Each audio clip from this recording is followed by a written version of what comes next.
What is up, everybody? Welcome to the VR link. Right, let me just get my this show again. It's always a rush. It's always a bit chaotic. So yeah, this is our weekly Sunday VR chat show that gives you and us a chance to sit back and discuss the latest in virtual reality news and the goings on in one almighty sort of show. That's the idea, you know. We all get together, we get this done, and then you spend the rest of your week playing your games. So allow me to introduce Salsa from Salsa Ketchup VR. Hey. Nat from 7 Degrees of Gaming. Beefcake. And Lincoln from Lincoln Clay 670. You know me, the godfather of VR, the ageless wonder. What's up, everybody? And just as a reminder, thank you all for being here. And if you're on the move, this show is now available as an audio podcast on Spotify and Anchor. One more thing, I would like to thank the amazing patrons and channel members whose names are listed below. And I'd also like to announce this month's patron prize winners of each tier. They are Guy Sun, Kev Gret, and Shat79. Please message me after the show and I'll get back to you with the prizes as soon as possible. And if you're looking for ways to support this channel, please check the links in the description. And while you're there, please pop into the community Discord to meet lots of other positive VR enthusiasts and join in the various channels on any headset where you can arrange meetups, play games together, and you can also leave us questions or conversation points that you would like to be brought up in the next show. So let's have a look in the chat today. Who have we got who has kindly turned up? Let me scroll up this bad boy. We've got Rob Simmons, Shats, Great Tantrum, Sarah Bristow. How you doing, Sarah? How you doing? You all right?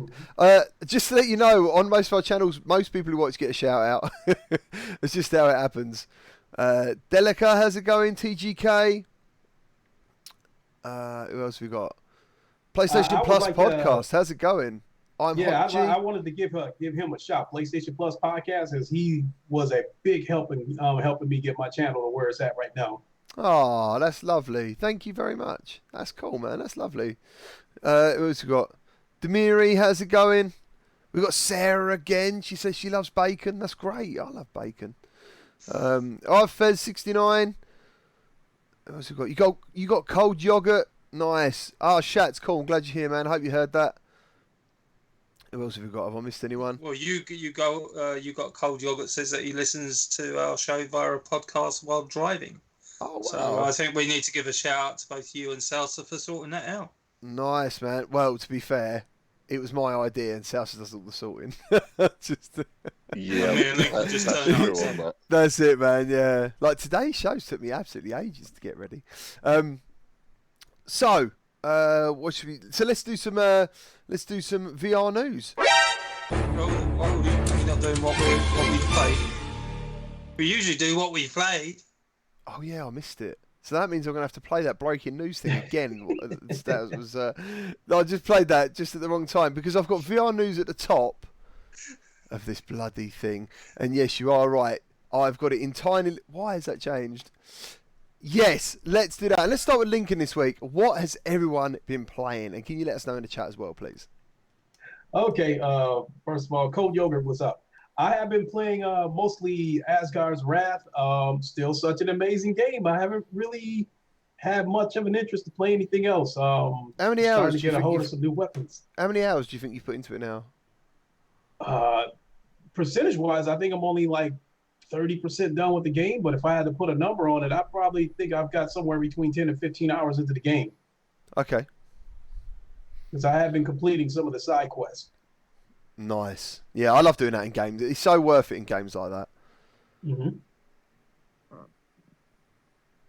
Is that all is that it? Is you playing Asgard's Wrath? Yeah, that's it. Really it's just hardcore. Anything else? No worries, man. What about you now? What have you been up to this week?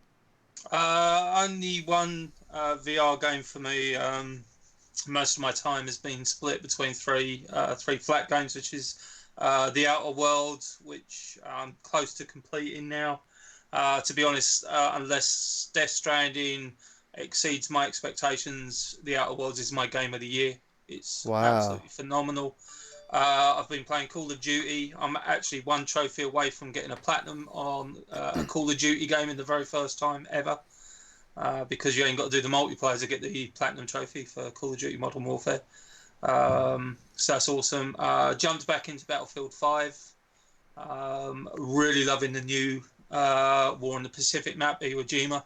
think it's a brilliant map to play on. Enjoying that.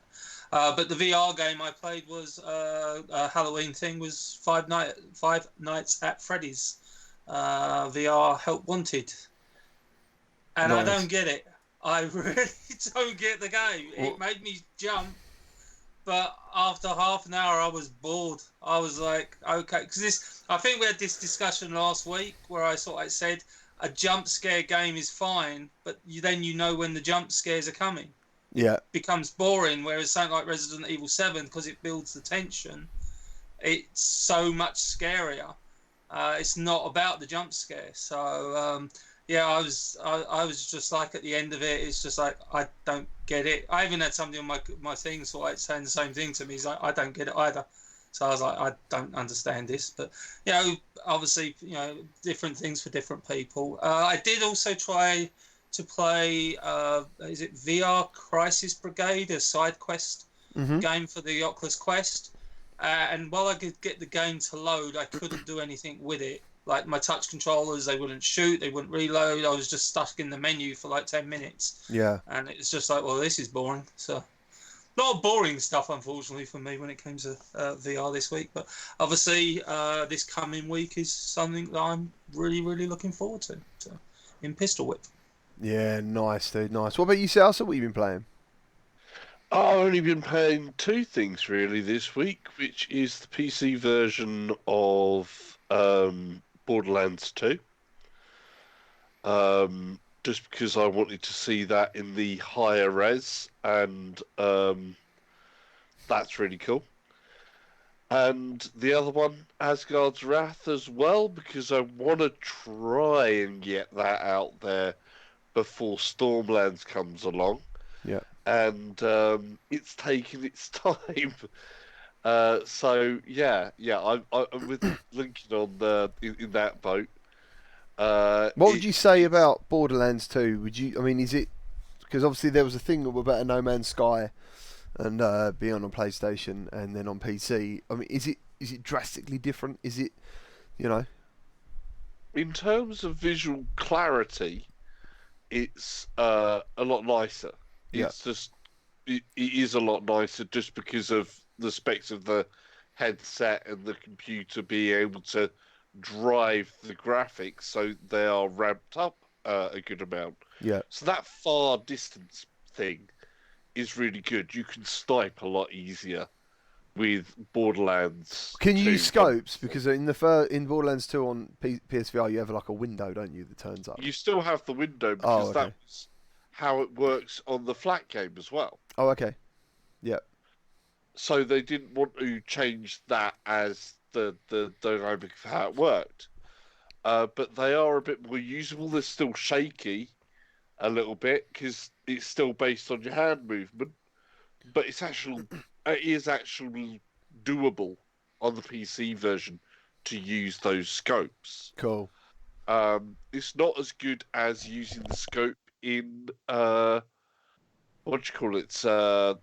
upcoming game on the PSVR, the Sniper Elite. I don't think any game I've seen feel quite as good as that. The scope on Sniper Elite is the best scope in VR that I've seen. Yeah, man. Full stop. Put that out there. But obviously, it's all to do with what's coming up, and Stormland, Pistol Whip, all these things are coming up. Yeah. And I want to get through Asgard's Wrath because it's managed to hook me in. And, Borderlands 2, I'm still I love it, but I'm still also disappointed that the devs haven't looked back and gone, we really need to put co-op in this. I thought, everyone thought it was going to be happening. When the PC come out, they thought it was going to be updated across all platforms with co-op. That was going to be the big shebang, and everyone goes, "Oh man, that's crazy." That would just make it epic. Yeah. Because if you actually already have Borderlands VR on your PlayStation, on your PSVR, is it worth buying that extra amount of money? Because it's a full price game. You're talking like 40 quid here. Yeah. Is it worth on PC? frankly speaking, for most people, no, unless you've gone, I really want to see that in big resolution, because it doesn't add anything to the game. Yeah, yeah, cool. I understand, man. So, Salsa, can I ask real quick how many hours you got into Asgard's Wrath? I'm not sure. I'm about the 20-hour mark, I think. I'm I'm in a rather splendid-looking tower. Splendid. It's very splendid indeed. It's very amazing sight. I think when you walk into the tower part, I think Lincoln's probably faster than me. I'll tell you where I am. I'm at a bit. I've just got past the point where I've got the bird guy to help me. He's my now companion. I've just passed that bit, and I'm about to fight some sort of boss. Okay, so I got an idea of where both of you are at. I know exactly where you're at, Salsa, but I've got an idea of where you're at, GT. I've got to be further back. You two have got to be well past. Yeah. You've got much better sights to come, man. Much better sights to come. Oh, sweet. That sounds epic. Just to let everyone know in the chat, I do apologise. As I said, considering the amount of time I sit here trying to sort this out today, it's not gone quite well enough. The things we wanted to talk about today, we've got some VR news, obviously. We're going to cover about Gollum being delayed. Five Nights at Freddy's coming to the Quest, but Nat sort of talked about his experience with that already. Doctor Who, there's some news about Doctor Who. Edge of Time coming to some arcades. We're going to quickly probably talk about Pistol Whipped. Can you have too many music rhythm games? PSVR releases, are they slowing down to make way for PS5? PC specs, what do you need for the Oculus Quest Link? And yeah, just maybe some other bits and bobs. But as for what I was playing this week, before I jump in the chat, I checked out Synth Riders VR, which is now my favourite virtual reality music rhythm game. I absolutely love it. Mrs. GT, because I was really ill for a couple of days. Mrs. GT played Paranormal Activity. Bless her, she actually done amazing. I can't believe how long she lasted, and thank you to everyone who was there supporting her. It was really tough for her, like really tough. For Halloween, we've done that was for Halloween. Face Fears 2 on the Quest.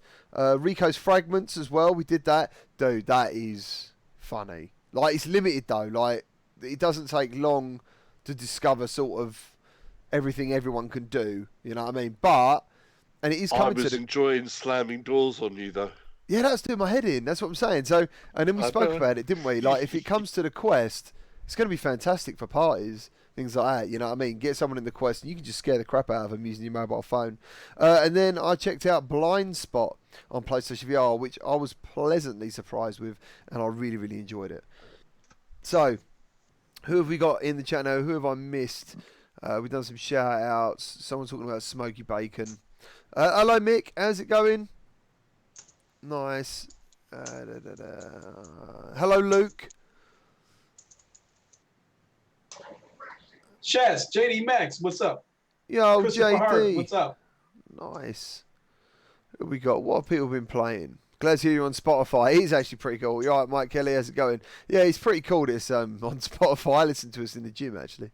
Funny enough, I thought I'd give it a shout. It's really weird hearing yourself in your earphones. Oh, you got cold yogurt. Thank you ever so much for the donation. And he has wrote, guys, will Avengers Damage Control come to PSVR? The VR experience. I don't think so. I don't think it's even coming to PC VR. Do you guys know much about that? That's an arcade thing. Yeah. There's a ton of arcade experiences that haven't come to VR. Like I know there's an Assassin's Creed one that came out a long time ago, and there's a Blade Runner one, which I think everyone would want. So I got to be honest, no, I don't think it will. I just think it's another one. Unless there's some money to be made. I mean, unless it absolutely smashes it and they make a ton of money, people are travelling to do it and stuff like that. That's, and I'll tell you what, I hope it does. I really do. Boy Brown says he's been playing Resident Evil 7 after seeing Mrs. GT stream. Oh, was that from the charity stream of last year? Because she played that for an hour because we raised so much money. And then he's been playing Thrill of the Fight and he is suffering. Dude, my shoulders were ruined. I was playing Thrill of the Fight on the Oculus Quest. It's a really good game. Shats is planning on picking up Outer Worlds, which Nat has just told us is possibly going to be his game of this year. He's still got a few more games to come though, but that already sounds absolutely amazing. Only Death Stranding, mate. Well, I So, mean, is that when you say game of the year? Do you mean game of the year non-VR? yes. Oh, fair enough. Okay, no worries. I always do two separate lists, a VR one and a flat screen one. I think that's fairer. Oh yeah. No, it's just That's the thing. But uh, the one game that I would say that I didn't think would be as high up in my top 10. Let's say at the moment, the only game that really can crack my top 10 is Death Stranding, depending on what happens there. But the one game, I think I've got it number 3 at the moment, is John Wick Hex. It's the one game I didn't think would be that high up compared with all the other games that have come out. But I always base my top 10s on fun. How much fun have I had with a particular game? I've had a ton of fun with John Wick Hex. It's a very surprising game. But yeah, Outer Worlds, anyone that loved Fallout, like Fallout 3, especially Fallout New Vegas, Fallout 4, just wants it better, but set in outer space. That's what the Outer Worlds is. It takes around, from what I can tell, about 30, 40 hours to complete. I'm doing all the side quests and stuff like that, but it's just so much fun. Yeah. And obviously the great thing with that is it hasn't cost me a penny because it's part of Xbox Game Pass. So Nice. how crazy is that? That pass is crazy. German Rifter, he's playing the GTA 5 VR mod, and so have I. I finally got it to work. There were some settings that you had to press F11 for, and then number 2, or number 2 and F11, and it worked for me because, dude, it was doing some weird shaky stuff, and I could not get it to work properly. But it is working now. I do intend to play it at some point. I just haven't had time. American Truck Simulator, I also need to get that up and running, so I haven't yet. Otherwise, he's continued to build up his new VR room. Nice. You got Cold Yogurt. He's playing Madhouse difficulty in Resident Evil 7 with the circular saw. Wow, that sounds amazing. Nice. That is cool. We've got hello Drew. How's it going? Rouge. Cuz texting. So, I don't know what he's saying. They're saying about his cousin, I think, texting. Hello Sly. Nice. Scottish Gamer. Scooby Dave. Oh, thank you ever so much, dude. Yeah, it was our 2-year anniversary. It was the Gamertag VR channel 2-year anniversary a couple of days ago. Yeah, sweet. Thank you, man. Thank you very much. And thank you for everyone's messages as well. Honosuri, how's it going? Richard Oakley. Nice, dudes. Void Cat. What up? Thank you for dropping a like, dude. I really appreciate it. Excellent stuff. Are we up to date? Midlife. How you doing, my friend? Christopher Hart. Nice. Excellent stuff. Right, let's crack on then. So, where are we? Let's have a look. Oh, yeah. So, the Quest is likely to get a digital IPD upgrade. Now, when I sort of read about this, man, I was thinking to myself, like, what's everyone thinking in terms of this? Because of, like, with the Rift S, for example, people were kicking off all the time. Do you know what I mean? I mean, I don't see why you need it. I don't see why it has to have it. If you've got it mechanically, you know, and what it was, right, what happened was, on Road to VR, he noticed while adjusting the IPD slider, a small pop-up appeared over his view, which specified the current IPD width in millimeters.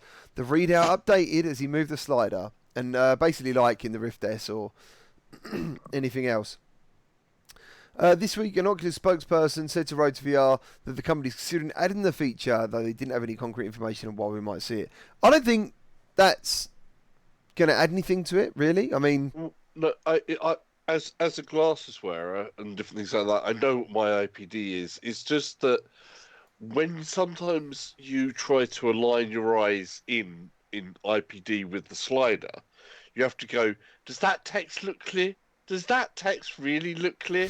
Whereas if you know what your IPD actually is, all it does is to view the actual number the lenses are physically set at, and then you know, okay, the headset is set, I just got to move my headset around a bit and find the sweet spot rather than messing around with the slider. I don't know. Really I don't know what my IPD is, to be honest with you. I know with the Cosmos that he gave you like basically a ruler that you could stick and it would measure. I don't know what mine is. I tend to leave mine between 62 and 64. I can't really tell the difference. It looks fine, and I don't remember, because on the PlayStation VR it used to target your pupils. Do you remember that on the setup? You used to adjust the targets, and it worked fine. And the crazy thing is, when it comes to everyone hating on the Rift S for having a digital one, no one. What is the limits of the PSVR? Like, I've never had anyone go to me, the PSVR's got digital IPD adjustments, man, and moaning about it. It doesn't make as much as a difference on the PSVR because you don't have those Fresnel lenses. They've got the weird lenses.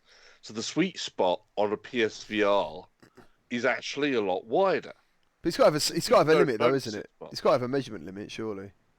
It does have a measurement limit because it's dependent on where that overlap happens. So digitally, they're just moving the images for your left eye and right eye closer or further apart. Yeah. What that means is it can affect depth perception, yes, and 3D perception and sharpness. Yeah, I don't know if there's a limit to it, though. It affects those three things. So if you have an extremely large IPD or an extremely small IPD, it affects all of those things. But the PSVR's got a pretty wide spectrum anyway, but it does affect also your field of view. Yeah. So if you go to the extremes, you're going to get a smaller field of view or a larger field of view, depending on where your eyes are sitting. Yeah, nice. But it's having that physical one there says you've always got it locked down. Basically. There is actually an IPD app on SideQuest for the Quest at the moment. So I noticed it yesterday when I was mucking around. Okay. But obviously the one that GT's talking about is the official one from Oculus. At the end of the day, anything that makes the experience more pleasurable for a user, I haven't got a problem with. I mean, I was fine setting it manually, or I was kind of doing like South was doing, you know, moving the things like, is this right? Can I sit? But to be honest, that's like 30 seconds, a minute max that I spent mucking around with it, and then it's like, okay, I'm set. The only thing is, when I did actually lend my Quest to someone else, he was like, oh, this is really fuzzy, and I was like, it shouldn't be, and it was just like, there's a little button under here, just kind of move it and see if it helps. And so he changed the IPD, and then I completely forgot about it when I got home. And when I went on, I'm like, something's gone wrong with my Quest. Oh no, he changed my bloody IPD. Nice. Wow, that must be. I've never seen it. I guess I've never had anyone else try it whose eyes are like too far around their head or something, or too close together. Yeah. I've never really noticed it. So Well, the general average is 63. okay. So if you're 62, 64, in that sort of range, that's most people. But for anybody else out there, if you're getting your eyes checked, if you wear glasses or whatever, make sure and get your optician to actually measure your IPD for you properly and note it down, and then you'll know what it is. And then when you put the Quest on, you'll now be able to see a little number that'll tell you exactly what the IPD is supposed to be at, and you can just go, there it is, boom, okay, there's my sweet spot. Salsa, Job done. have you ever tried a monocle? A monocle? No. Why? Because I need both my eyes adjusted. Wear two monocles, dude. Just wear two monocles. That'd be Two sick. monocles. Yeah. Of course. That's I've been cheap. trying to tell people. It's that's the next thing. Might as well put an eye dual patch on the monocle. other eye if you're gonna do that. Just wear two monocles. I think that'd be It brilliant. is fun having this conversation, because the next gen it's going to be an irrelevant conversation, because near enough every headset will come with eye tracking anyway. So it's an interesting topic to have. Eye tracking is different to. Let's get this straight. Eye tracking is different You've to done it now. having automatic You've done it now. IPD adjustment. But you know, No, they'll just link it in It's together. yeah, it's dependent on it. Yeah, they will link it in together, and it'll look really cool. If you, it is next gen stuff.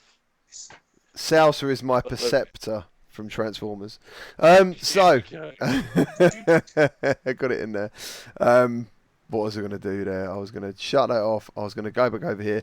And so our friends at Upload VR have a holiday VR showcase. It is happening on the 27th of November.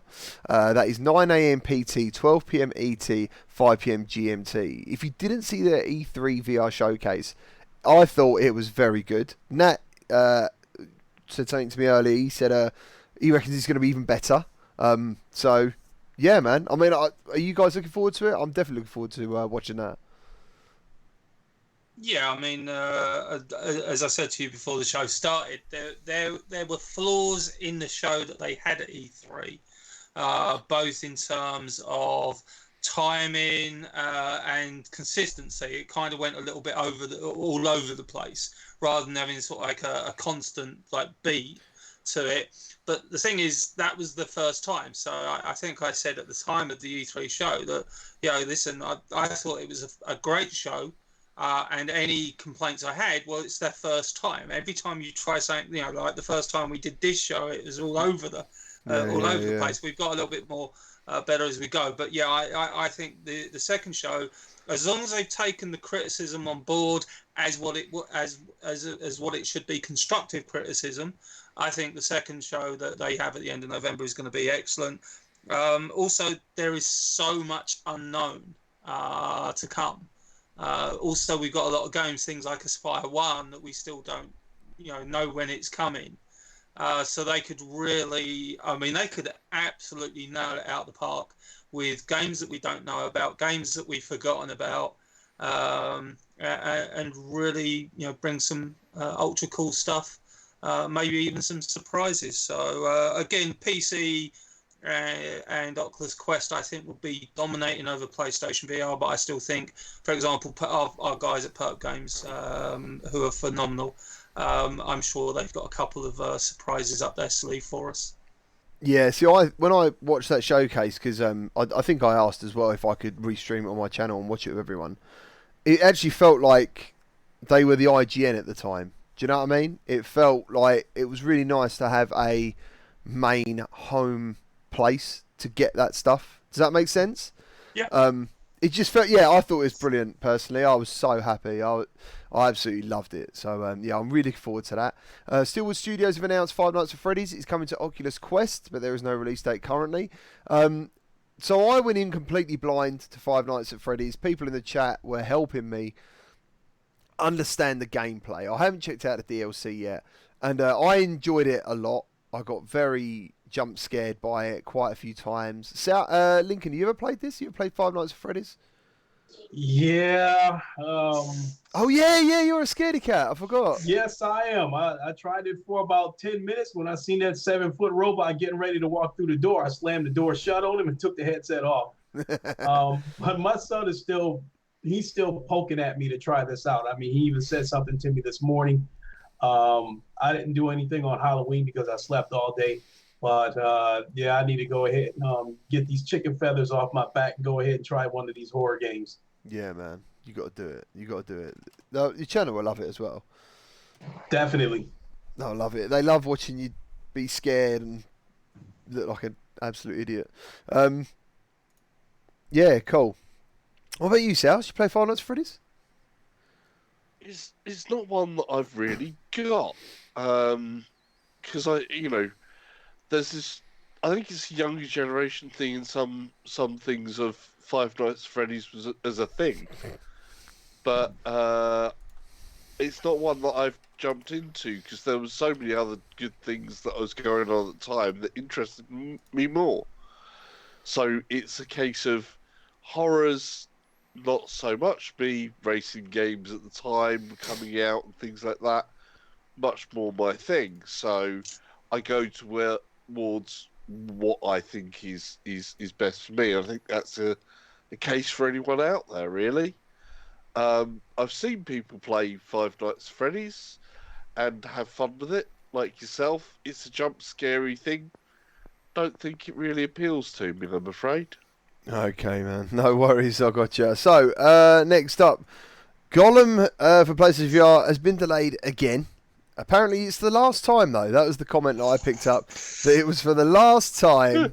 I feel really sorry for him, dude. Like, I do now. Because it's funny, isn't it? It's almost... You can't... No one can be mad at this. You can't. If you have a big headline, that is one of them. Gollum, the last delay. That might be the name of the game. Imagine You that. know, Gollum the Last Light. I mean, it's great as a news title. The It's not like, crackdown. just don't mess that up. It would be like if they say, "Oh, we've got a delay again." I'd be like, "You had one job from Part of the me, last if title." it never appears, I'll just be like, well, it was fun while it lasted. Do you know what I mean? Go on, Lincoln. Sorry. I was going to say the crackdown situation. As many times as that game got delayed, they kept giving it a date and kept pushing it back. That's the proof right there that they probably better not say this is the last time it's going to be delayed, because something else could go wrong, and next thing you know, we're staring at March 2020 or something. So, Yeah. Yeah, man. I don't know. Release dates recently in some games are just not working out. You know. Well, what's worked out as a benefit if you look at it, because we didn't have an American date for the physical edition, and I'll give a lot of credit to Perp Games. They've done a couple of things. We've now got confirmed dates: 15th physical in Europe, 19th digital worldwide, and 22nd physical in the United States. But if you do pick up the physical, and I've always expressed a preference to picking up the physical edition. I brought this up on a previous show where I said about the musical prequel that Marty O'Donnell did, Echoes of, I can't remember what the name of it was, and you didn't know about it. But they're actually going to give you a downloadable code, so you can actually download that music on the physical edition, which I think is really cool. To give something else. Chat. Yeah, so like I say, listen, I don't know if the game's going to be good, bad, indifferent. I just want to play it. It's the first game. It literally is going to be virtually outside of 2 weeks, 4 years since that game was shown. So I didn't download the trailer, right? Because I was going to put it on the little VR link video in the middle, but I thought, man, we've shown this trailer 3 or 4 times now, and like when Perp sent me the email to say the information about it coming out, I thought, oh wow, it's a trailer. It was the same trailer that they played in 2015. I was like, come on. Have a new one. Yeah, just do a new one. It can't be that hard. I mean, to be fair, it's a very good trailer, and that's the reason we still all talk about it anyway. So, but yeah, man. And as JD Max just mentioned in the chat, Aspire 1, they basically put out like a little message, I think it was, on Twitter. They said, the Aspire 1 devs say, they still don't have a solid release date, but we promise we're working as hard as they can. And Oculus have included them in their new Rift Hess holiday campaign. So could this mean there is a price drop? Or,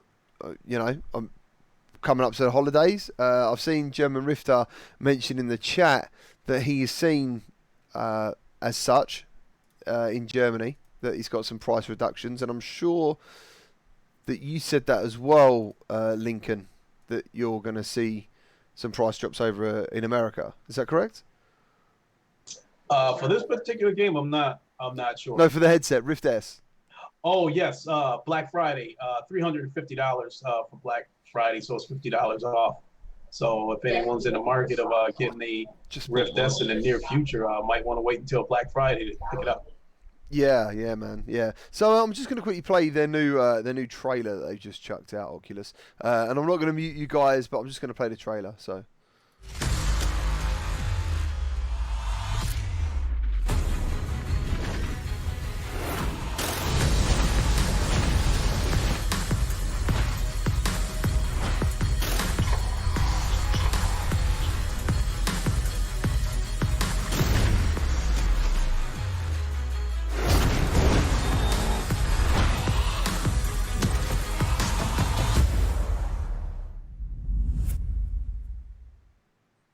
Now, funny enough, the reason I chose to quickly play that trailer is because when the Rift S first came out, there didn't seem to be much marketing for it at all. Everything was Quest. Everything was about the Quest. There was no two ways about it. And it seems to me now that suddenly they're like, do you know what? We're going to start pushing the Rift S a bit more. And as Aspire 1 was saying, that they were included in that little montage trailer there. And they were really happy about it, do you know what I mean? That they were included in that. So, yeah, I mean, is anyone here in the chat still rocking the CV1? And are they thinking of updating? Because recently that's exactly what I've just done. Lincoln himself he did that. He's got 2 now, I believe. Is that right? Is that correct? Yeah, I've already had my Rift S for quite a while. I gave my son my CV1, but he's been wanting a Rift S for a while. I tried to get him to hold off, until the Oculus Link goes live, but no, he still wanted the Rift S. So I picked up one for him on Monday. Some things fell into place that allowed me to go ahead and pick it up for him on Monday. So I'm really excited for him. So we'll take it home today, plug it up to his PC, and see what he thinks. Oh yeah, that's what solidified his decision to. Hold on. I've just realised I've been muted that whole time. I think no one said it in the chat, but have I been muted the whole time? I've been muted a while, but you guys wouldn't know that. Yeah. So basically, I don't know if I muted myself as the trailer went live or afterwards. You heard me. Hear it on the podcast, so that's the hidden part that you missed here. Will be on the audio only podcast. Oh right, you can hear me. Okay, cool. I don't know how that happened because I'm sure No. I'm sure I muted hear myself. you on YouTube, but you'll be able to hear the missing section of GT. No, everyone's turned around so they heard him. Oh, That's okay, crazy. so I don't know. How did that happen? What mic have I got? Well, they said they heard us. Ham over in the chat said that he heard us. Also said he says he has a CV1. He's got a second hand from a friend. Encouraged to get the Rift S. I encourage you to get the Rift S. It is by far the best bang for the buck out of the current headsets out that came out in 2019. I am loving the Rift S. I must say, I'm surprised how much I'm enjoying it. It is very comfortable. There is still a sweet spot issue with it though, I think. It's not quite. So my CV1, yeah, like once you've got that adjusted, you never touch it again. It's just like boom. With the Rift S, I always find if I take it off, it seems to tighten itself a little bit, so you have to loosen it again, put it back on. I've noticed that like there's a little bit more, but once you get that sweet spot, I think it's very comfy, and the visual upgrade I thought was quite substantial, actually. In Oculus. Not only that, the Rift S is very friendly for people who wear glasses. Oh, okay. All right, nice. In what way? Just like, are the lenses far like quite? You have enough room to wear glasses in there and not have to worry about them scratching the lenses. You know what I mean? Yeah. So the only compromise is, it's just natural physical fact that the further the lenses are away from your eyes, the smaller the field of view is going to be. But I mean, other than that, but yes, you can wear glasses underneath. In fact, I think the Oculus Rift S is more friendlier than the PlayStation VR when it comes to glasses. Oh, nice, dude, nice. I've just read a comment in that chat. I can't believe I just read. JD Max put, I'm still holding out for the Cosmos. Their latest update pretty much fixed the tracking for what I use VR, and all I need is a clear screen. I honestly think, JD, that if you're going to buy a headset for that amount of money, go for the Index. I seriously cannot. Like, I've used that Cosmos, dude. Like, the controllers are okay. Yeah, they're I'm bulky. with GT as well on that. Yeah, the Index, man, is like, that's next level. That's the best headset you can buy. And I mean that. It is. If I had that money, because I need to buy the towers as well. I think it's £900 if you need the towers. Yeah? Yeah, it's just over 900, isn't it? Just over $900. $1,000. Dude, if I had $1,000, pounds, whatever, I'd have got an Index because the field of view is incredible. But the Rift S for me, like Lincoln said, he put it basically, for what you get for your money is fantastic. Like, I'm very happy with that. Like, and to go with that inside-out tracking thing again, not relying on the lighthouses. I know that they are supposed to be a lot more, accurate and stuff in tracking, but I've had no issues with that S at all. Like, no, none of them, dude. So the inside-out tracking on the Oculus Rift S is definitely pretty good. I don't have any issues with it. And I dare say that, I understand the Valve Index has a serious issue with glare. Is that correct? I didn't notice anything like that personally, but I only played Arizona Sunshine, and After the Fall, I think, on the index.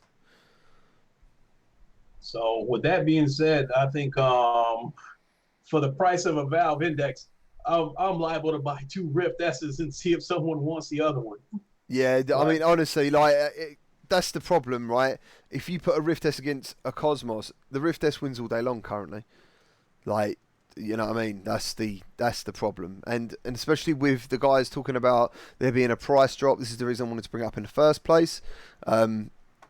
Like, if there's ever a time to think about upgrading, do it, because also the CV1 is worth quite a lot of money second hand. Like, they're still selling. Salso, I was talking to you when I was selling mine. How much are they going for? You still have a lot going for around the 250 to 300 mark. That's what I'm saying. So if you can get 200 quid or What? $200, yeah, I know. Yeah.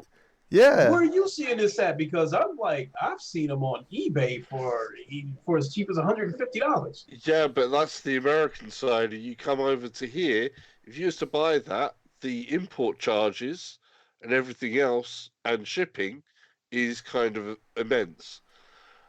You buy in the UK, it's still going for 250, 300 is the sort of average that you're getting. It's nuts. It's crazy in many ways, but there's a lot of people out there that go, I still want to stick with an outside to inside tracking solution for different reasons, or they don't, they want the different head thing or whatever, the setup, but it's still retaining price. That's interesting because because I'm gonna take the CV1 that I gave to my son, and I am going to put it up for sale. So I'm definitely monitoring what people are asking for their CV1 so I can stay in that ballpark. Yeah, I think the American part, like you say, is going to be on the lesser side. I think the adoption rate of newer technology over on the US side may be a bit higher, but in the UK and I think a good amount of Europe, the price retention has been a lot higher because we can still buy them brand new as well. Yeah, dude. So, I mean, that's pretty much what I done. I sold my CV1 to go towards the Rift S. That was the whole thing, because after talking to Salsa and someone else, they basically told me that they were still worth a fair bit of money, and yeah, man, it's been lovely. Like, it's a lovely transition. I did have an unboxing video, all fully edited, all ready to go, but I bloody deleted it as these things go. Right, so moving on. Perp Games host something called the Perpcast over on their channel, and this week they featured Fast Travel Games Andreas Juliusson, and on that show he speaks about Budget Cuts 2, Curious Tales, for the Curious Tales of Stolen Pets, which is coming to every headset, I believe, and the possibility of an Apex Construct 2. So yeah, definitely jump over there, check that out. That looks I mean, I haven't had time, but I knew Andreas. Well, I know Andreas. I've met him, and he's a lovely guy. And I will give it a listen this week. I don't know if it's in audio format. I don't know if they do an audio format over there for their show. But if they did, I'd probably more likely give it a listen. So we spoke last week about the amazing games coming in November, and there is a lot. And one of them is Doctor Who: The Edge of Time, which arrives on November 12th on PC VR and PSVR, and a month later for Quest owners. So before I go any further than that, what headsets is everyone getting this game on? I mean, because it's a bit different, isn't it, if you've got to wait a month for the Quest? So, I mean, that specifically, I guess. Are you going PlayStation, or...? Well, the developer contacted me about a month and a half ago asking me if I wanted a code. So if they give me a code, it'll be PlayStation VR, obviously. I got to be honest, with Doctor Who, I'm kind of on the fence. I think a lot of it is honestly going to come down to Pistol Whip. If Pistol Whip lives up to what I expect it to be, No, I would be fine waiting for Doctor Who on the Quest. And also price will need to come into play as well. I mean, I've got about £30 sitting on my PlayStation Network account, so I've got the money to buy Doctor Who. If the developer forgets about me or anything, or just decides they don't want to give me a code, I'm fine with that. But it is a month as well, so like I say, I won't know until I play Pistol Whip. I can't answer that question because it's all going to come down to that. Because I'm a bit like Lincoln, where he can't play anything except Asgard's Wrath. I so many times have just played like little 10-minute or half-hour or 45-minute parts of games and never gone back to them, and it's becoming annoying for me. I do actually want to spend some time, and to be honest, Pistol Whip just looks like it's my type of game. There is rhythm elements in that, but that's not the whole thing of the game. Like you were saying about the is it Synth Riders that you were playing? Yeah. Where that is all rhythm, and Audica is all rhythm. Pistol Whip.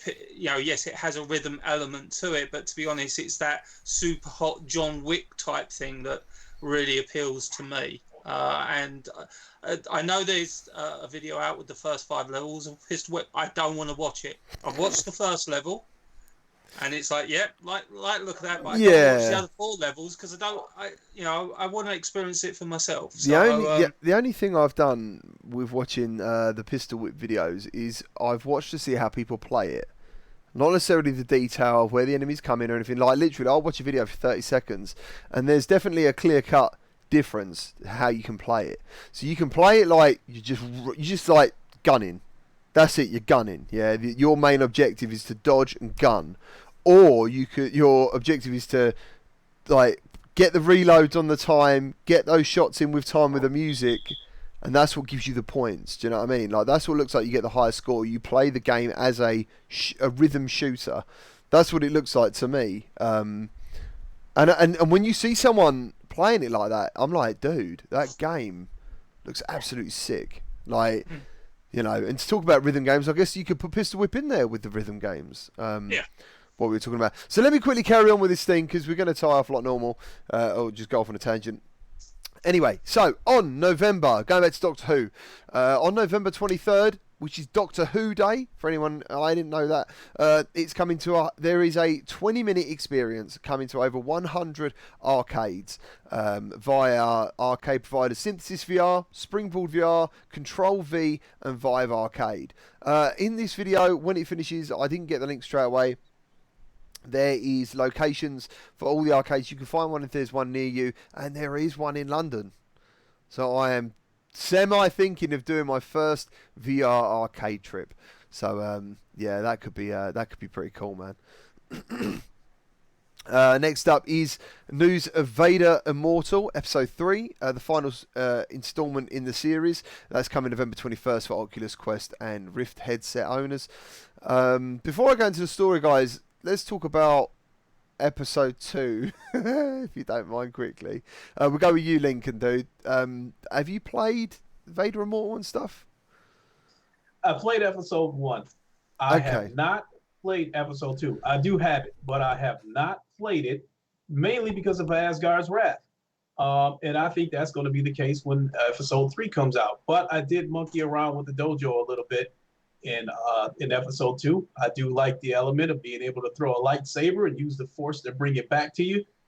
Any game that has that kind of element where you can throw a weapon and bring it back to you, I absolutely love that. So at this point, I am considering is just collecting all the episodes and then just play it as one game once I have all of them. Right.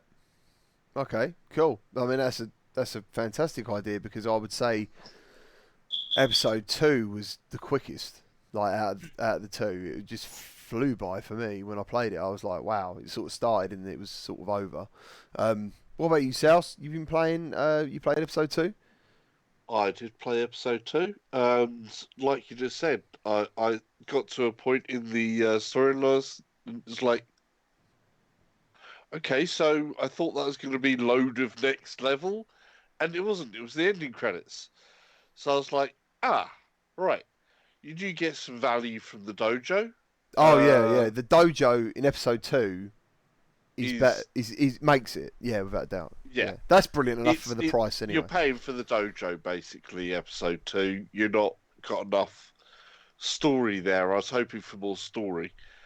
So number 3, I'm really hoping that we get a bigger hit on the story side, at least the length of the first episode to round things up. Hopefully longer. I don't know. We'll see what happens, but that's my hope. Yeah, sweet. What about you, Nat? Yeah, I gotta be honest. Firstly, I'm shocked. I did not think it would be coming out this year. So pleasantly surprised that it's coming November 21st. Cannot wait to play it. I agree with pretty much everything that everyone else has said. 1, superb. 2, still really good, but very, very, very, very, very short. The dojos are a lot of fun, a lot of replayability, and a lot of fun to be had in those. It definitely sounds, from the story beats, I'm actually surprised there hasn't been a trailer released yet with the announcement, but with what they're saying the story beats are, it does sound like it is going to be, well, they've already said it's definitely going to be longer than episode 2. They didn't say it was going to be as long as episode 1, but with the story beats that they're planning, it definitely sounds like there's most probably going to be some really cool things added to the fact that we got new weapons. We got the Imperial Blaster that you'll be able to get. Thermal Detonator, I've got to admit, can't wait to throw one of those, especially after the scene from Return of the Jedi, because he's holding a thermal detonator. That's it, man. So yeah, you got all those little things. And the jewel and the ending, and then it concludes after you've kind of fought your way up the Tower of Mustafar to an epic duel with Vader. At the end of the day, they've got the hardest thing to do: stick the landing. Because this is the final episode. This is the one that you got to have the payoff for everything that you've already seen. I like that. And they've got to stick the landing. That you come away satisfied. In some ways, I'm a little bit jealous of Lincoln that he hasn't played episode 2. I know he's played episode 1, but literally when episode 3 comes out, he can literally. I assume he's going to start with episode 1 again and then just do 1, 2, and 3 together. And yes, I can do that, but I've already experienced 2, so I don't have that freshness and newness to it. And then,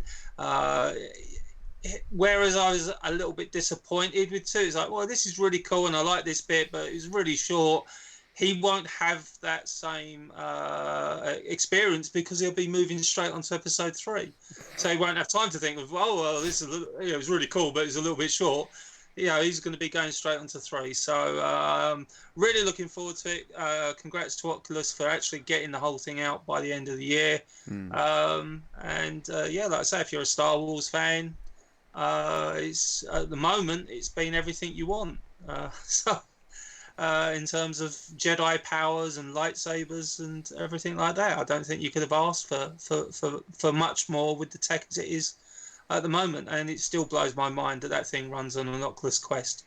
Yeah, so that's another thing I was going to pick up on. Like, I could have it on the Rift or on PC VR or Quest, and I actually don't need to play it on anything other than the Quest. I'm quite happy sticking to the Quest to playing it. You're not going to miss anything else because I did take a quick look at both versions, and they're almost the same. Episode 2. They're almost the same. So truth be told, it really doesn't matter which headset you play it on, the Quest or the Rift S. They're pretty close. I mean, I could barely make them out. That's fantastic. That's exactly what I said, I think, on the VR Link once when we was talking about it. That apart from the foveated rendering thing a little bit, that seems to be apparent on the Quest. And the textures a bit. Yeah, there is a few texture things, but on the whole, like, just looking at one, looking at the other, I was like, this looks so bloody good. Like, I've got no need to want to see it on PC. And same as pretty much everyone else. Episode 1 for me was fantastic. Really enjoyed it, loved it. Episode 2, loved the dojo. Did enjoy playing episode 2, but I just thought the campaign was forgettable. That's all. I just kind of forgot about it afterwards. As episode 1 stuck with me. I really enjoyed episode 1. What about you, Sals? Yeah, I mean, I actually go more to the PC side first of all. Except for episode 1, I played on the Quest first, and then I played on PC. With episode 2, I've done it the other way around. I'm playing it on the PC first Oh, okay. because I found that I liked it better on there. Yeah, nice. So funny enough, this is one of our discussions we wanted to have, and people have already jumped in it anyway. PSVR, so kind of, it leads into it. PSVR releases, in the whole, and general chats I've been talking to, it's not just us, people are saying that PSVR releases are slowing down a bit.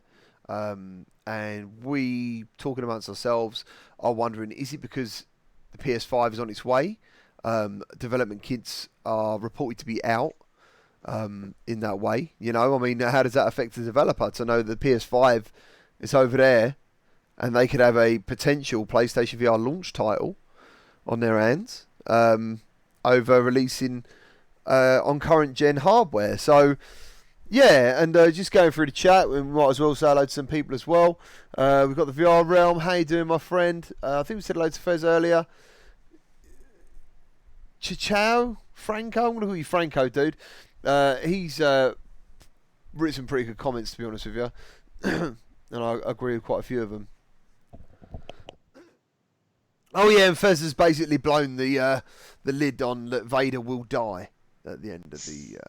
He will not die. So, Shats has put, yeah, great attention. I think the PS5, PSVR 2 is going to be a game changer. Especially with backwards compatibility. We spoke about that. The PSVR current model will be usable on the PS5, hopefully from the day of release. I'm pretty sure it will be. A great attention. And then VR Realms put, I say 500-600 for the console and then 400 for the VR headset. I think we're all in agreement that we think the console will cost more than the headset. Is that right? Or do you think because of the following they have now, and, you know, the size, because obviously beforehand they didn't have that. There are people out there who are dedicated to PlayStation VR only, yeah? They're going to pay more. Then, you know, that price thing might not be so important. They're going to look at the market. They're going to look around at how much is an Oculus, how much is a Index, you know, what are our specs in comparison. And they're going to try and formulate a price from that, I'm assuming. Sony have been known to take hits to sell, so... Not anymore. What do you guys reckon on this one? Whoever wants to take it. I'm hoping 300 would be the sweet spot. I personally think they might sell it for about 400, but I'm hoping 300. I mean, for what, the PS5?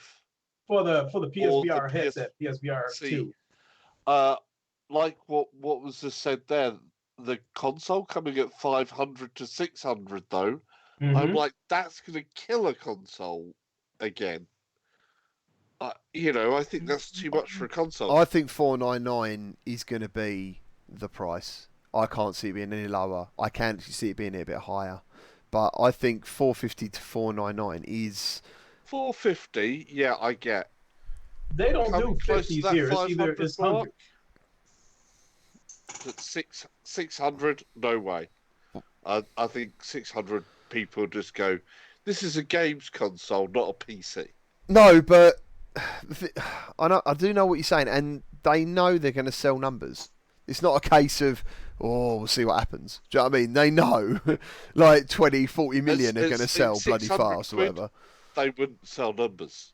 One thing that would not set well with me is if they launch this console at $600 and it gets off to a horrible launch, and then like 10 months later they knock it down to 500. I would be fuming. Yeah. Well, I think let's be honest, Sony learned a big lesson from the PS3 debacle. The way that they actually managed to recover was quite remarkable. I agree with Salsa. 450 is the sweet spot. 500 is okay. The thing that they need to do, if you're going to bring out a console for 500, possibly a little bit more, you need to show the value. As long as people think they're getting value, they're happy to pay a set price. We've seen that with phones and everything else. I mean, you know, in reality, If it just came down to price, the Valve Index would never sell. But there's people out there that see the Valve Index as a good value proposition. That's actually one of the big issues that Cosmos has run into. People do not see a value proposition in the Cosmos. No. So it's got nothing to offer that no, justifies any price hike or any reason to Exactly. invest more. Yeah. That's exactly my thought. To be honest, PlayStation VR's biggest issue is timing, and again, we talked about this before the show started. GT. Yeah. The issue is, and we've discussed this before, actually with the Quest and then the Quest Link when I was talking with Lincoln, but I think it applies to PlayStation VR to go to PlayStation VR 2. There's no way PlayStation VR 2 is launching the same time as PS5. No way. There's no. Why would you be talking about backwards compatibility? Yes, it's a nice thing to have, but why would you be talking it up if you're going to be launching PSVR 2 at the same time? So you're looking at most probably a year. That is another 2 years that we've got with just Move controllers. Yeah. Sony should have at least a minimum of a year ago replaced the Move controllers with something with analog sticks, because they would have been looking at 3 years. I think PlayStation's, I don't think the software is an issue. Again, when Sony Now software, they get their games right, they are amongst the best VR games out there. Blood and Truth, Astrobot, Resident Evil 7, they are absolutely game-changing VR experiences that people want to play. The problem that they've got is, can they really keep not only messing around with people that have got PlayStation VR, but can they keep messing around with developers by not giving analog sticks on controls? It makes it too hard. You guys were all saying about, there's so many PC games. Of course there's so many PC games. Developers have got so many options when it comes to developing for a PC. They've got so many options when they develop for a Quest. They are very, very limited when it comes to PlayStation VR, and that's the biggest issue. But it will still sell.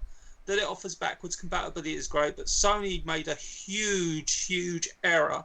And I think Oculus showed the thing, £100 for touch controllers if you wanted them. That's how much you have to pay for the touch controllers. If Sony had come out and said, we're bringing out Move controllers, and they got analog sticks, and they're going to cost you £90, or they're going to cost you £100, how many would they have sold? I'd have brought them. I'd have brought them in a heartbeat for a better gaming experience. Yeah, absolutely. Absolutely. So I think actually Sony's isn't the software. I think the software will still be coming. I think the problem, to be honest, is can they stretch out the Move controllers for another 2 years? And I know, yes, as you said, there's a lot of PlayStation VR people that are exclusive to PlayStation VR. But how many PlayStation VR guys have we got? Like JD Max is one I know in the chat, that just finally said, you know what, I want to play racing games, and PlayStation VR doesn't suit my needs, so I'm going over to the PC. There's a lot of people that have done that, and there's going to be more and more people, because they're just going to look over at the PC side and sort of like, okay, I'm having a good experience, but I want this experience now. I think that's the other thing, like in my head, right? That obviously there's people I know who are good friends of mine in the channel that I know have PlayStation VR. They'll kindly watch my videos even though they're not PlayStation VR. They're like me, man. Like, I was quite happy looking at what is out there anyway. But eventually you start going, I want a piece of that. Like, that actually looks really good. And then when we're talking about the cost, right, of a new VR headset, of a new console, you're talking PC VR all over again, because the advantage that PlayStation had in the beginning is that we all had bloody PlayStations just sitting there anyway. So it was so much easier to get into virtual reality. The cost risk wasn't much at all. It was like, I don't know, 400 quid, and you're getting virtual reality in a way that PlayStation did it of such a high quality. And they had fantastic exclusives. Again, they had Batman, they had all this stuff, like really good games. And as Nat said, the first wave of games that came out of PSVR, some of them still haven't been bettered. When we done the top 20 the other day, I think what Resident Evil was number 1. It's like, wow, that's quite an old game. So it makes me wonder what will happen. You know what I mean? I don't know. It's difficult. that is bringing up a good point about the analog sticks for the move controllers. But my question is, if you would have done it in the middle of the generation, would you have created a situation for the developers where they have to format the game for You're gonna analog sticks? update it to use different controllers. So I was concerned about that, but yeah, for the most part, I would love nothing better than to have the analog sticks, because take Space Junkies for instance. When the game was on sale, I bought it for both PC and the PlayStation VR, but the experience was much better on PC just for the simple fact of the thumbsticks. Yeah. Yeah. Yeah, I know what you're saying. And by the way, I did prove that I could kill people quite easily on PC with move controllers, because I had someone calling me out going, you can't play Space Junkies against PC players and win. And I was like, you dude, watch me. Do you know what I mean? And I was doing it. So you can do it. It's fine. The tracking was fine. You know, all this stuff was happening. So yeah, I mean, going back to the chat quickly, because obviously you guys have got great opinions and they matter just as much as ours. Let's try and get through some of this. Let's have a look. And if you pick up any guys that you want to talk about, definitely do it. Definitely jump in. There should be a PSVR 2 bundle, says Christopher Hart. He says that at launch. Ham reckons, and also Ham did say, and he is right about this as well, PlayStation VR works. You turn it on, you put the headset on, you're in. PC VR, and I must admit, it is definitely, he's put 75%. I would say 75-80% of the time, maybe a little bit higher. I don't really have any issues with VR, PC VR, as in like, does it not work? Did it crash? It does happen, but it mostly happens when you start messing around with stuff, when you start trying to mod something, when you start trying to change some stuff that maybe you shouldn't, customize something. That's the only time that I go, why did I bother? Like, this isn't working. And it's frustrating. Like Grand Theft Auto, it's not a VR game. It is now, technically, on my computer, but my God, it was a bloody ball ache to get it working. But it's little things like that. As PlayStation VR, you can, as you know, you can just turn it on, bosh, you're straight in there. And that's the same as the Quest, by the way. I think that about the Quest. I think they're really identical in that way. If anything, I'd say the Quest is even easier. Like, to be honest, it's a little bit easier, a little bit quicker as well, to jump into stuff. So I'm Hot G says, for next gen you got to pay more. Yeah, Shats. I'd pay $500 for a console and backwards compatibility with OG PSVR and old VR games. So he's basically saying at the moment, this is going back in the chat, he might have changed. He doesn't want to necessarily buy a PSVR 2 headset straight away. He's happy to use his PSVR 1 with the new console. What else have we got? Well, the thing is, I think we will get PS5 games that use the PlayStation VR headset. Are you muted, Salsa? Yeah, I'm muted. Oh, cool. Yeah. Yeah, So, we're gonna get PlayStation VR games at work only on the PS5 for the PlayStation VR headset, because there is no way that Sony are gonna allow a year gap between games coming out. So the one thing I think we can assume is, with the purchase of Insomniac, that not only are Insomniac most probably working on Spider-Man 2, yay, but hey man, Spider-Man was awesome. I know, I just haven't played it. I played it a little bit. You heathen, you absolute heathen, man. But I think that they will be working on a PlayStation, a next-gen PS5 PlayStation VR game, and considering how good Stormland looks, it might be a technical achievement for them for PlayStation. But it's going to happen. I'm really glad about the backwards compatibility. But like I say, there's issues, but how quickly can Oculus catch up? Because that's going to be the thing. At the moment, PlayStation don't see any competition. I don't even think they see the Quest as competition. I do. I think they should do. I think they 100%. do. I personally, I mean, and JD Max actually makes a fantastic point, because he's very social on media. He's put, I'm Hot G, he's writing to him, that's because Oculus So I'm Hot G wrote a comment. Where is it? Oculus seems to be into pushing VR more than Sony, and JD Max put that's because Oculus is focused more on the social aspect of VR, and that I is agree. correct because it's Facebook. So Yeah, because they're definitely trying to integrate VR as well as these social experiences. They're definitely trying to go that route, and I think the floodgates might open when the Oculus Quest comes down to like say a permanent price of like $300. I think that's going to open the floodgates.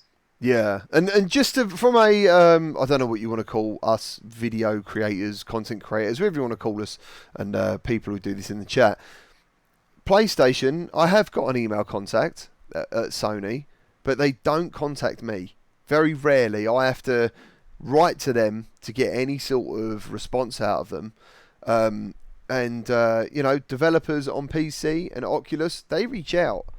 That makes a big difference because they sort of see the worth of what we're doing, and this is from a personal point of view, and they want to help you do that as best as you can. Do you know what I mean? If you fit their criteria that they think, do you know what, yeah, you got a good thing going on here, we'll try and support you.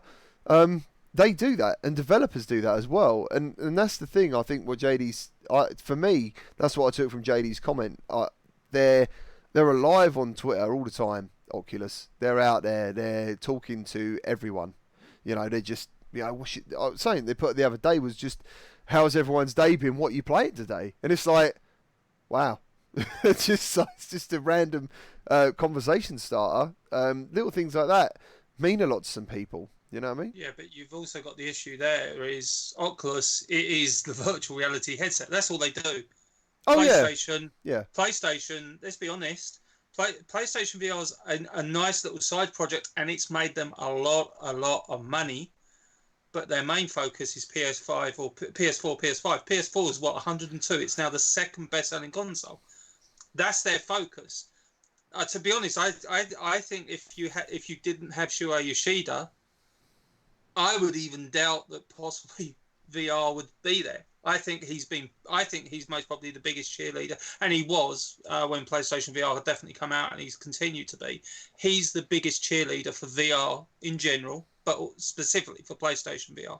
Yeah, he's been instrumental, absolutely instrumental. But let's not forget how important Sony's been to the VR market, because if there hadn't been PlayStation VR, would it really be in the sphere it's in now? No, not a chance. Sony have been so important for VR. So you can knock Sony for things, and I'll knock. Listen, I'll praise Sony when they need to be praised, and I'll knock them like with the Move controllers with no analog sticks. I'll knock them when they need to be knocked.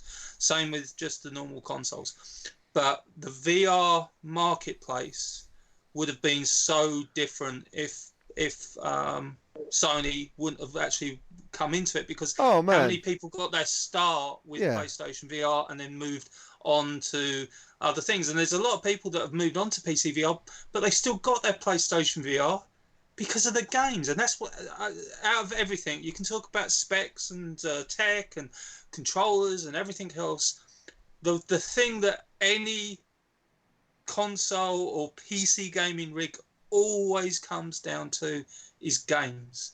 If you show me one person that isn't excited for Iron Man VR, and that's exclusive to PlayStation VR. Especially if you've tried it, you'll be super psyched for it.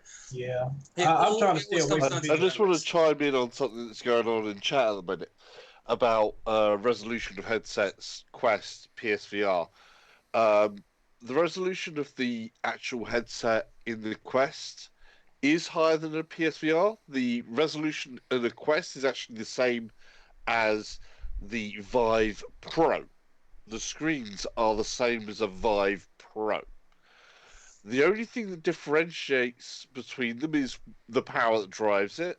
Someone's saying, are there games that, because it doesn't have the processing power, just don't look as good as the PSVR? Well, in the case of something like Super Hot, it is crystal clear and a hell of a lot sharper on the Quest than it is on the PSVR, because it's a game that doesn't require that graphical thing. So the cost of what the PS5 is going to bring to a PSVR headset is immense because its processing power is the same as what being able to plug a Quest in to a PC is going to bring to the Quest. It's that processing power that gives you the extra fidelity to actually use the hardware to its maximum. Yeah, so, but on a simple thing is like they were talking about No Man's Sky the other day on a program. The reason it's blurry is because it's a stretched image. That's why it's blurry. They basically render it to a certain point where the system can handle it, and then they blow it up to basically fill that space. And that's why it's blurry. That's pretty much what it comes down to. But when I see something like... And this is what frustrates me a bit, and I think this is what happens sometimes with PlayStation VR. Your expectations rocket when you play Astrobot or when you play Resident Evil. All of a sudden, like Resident Evil is a fantastically detailed game. Plays fantastic, looks fantastic, sounds fantastic. Everything's there, dude. Like, I don't... That, to me, Rush of Blood as well, is a little bit soft now, but, like, I play those games, I don't feel like I'm missing out on anything. Like, I don't feel like, oh, man, PCVR is so much better.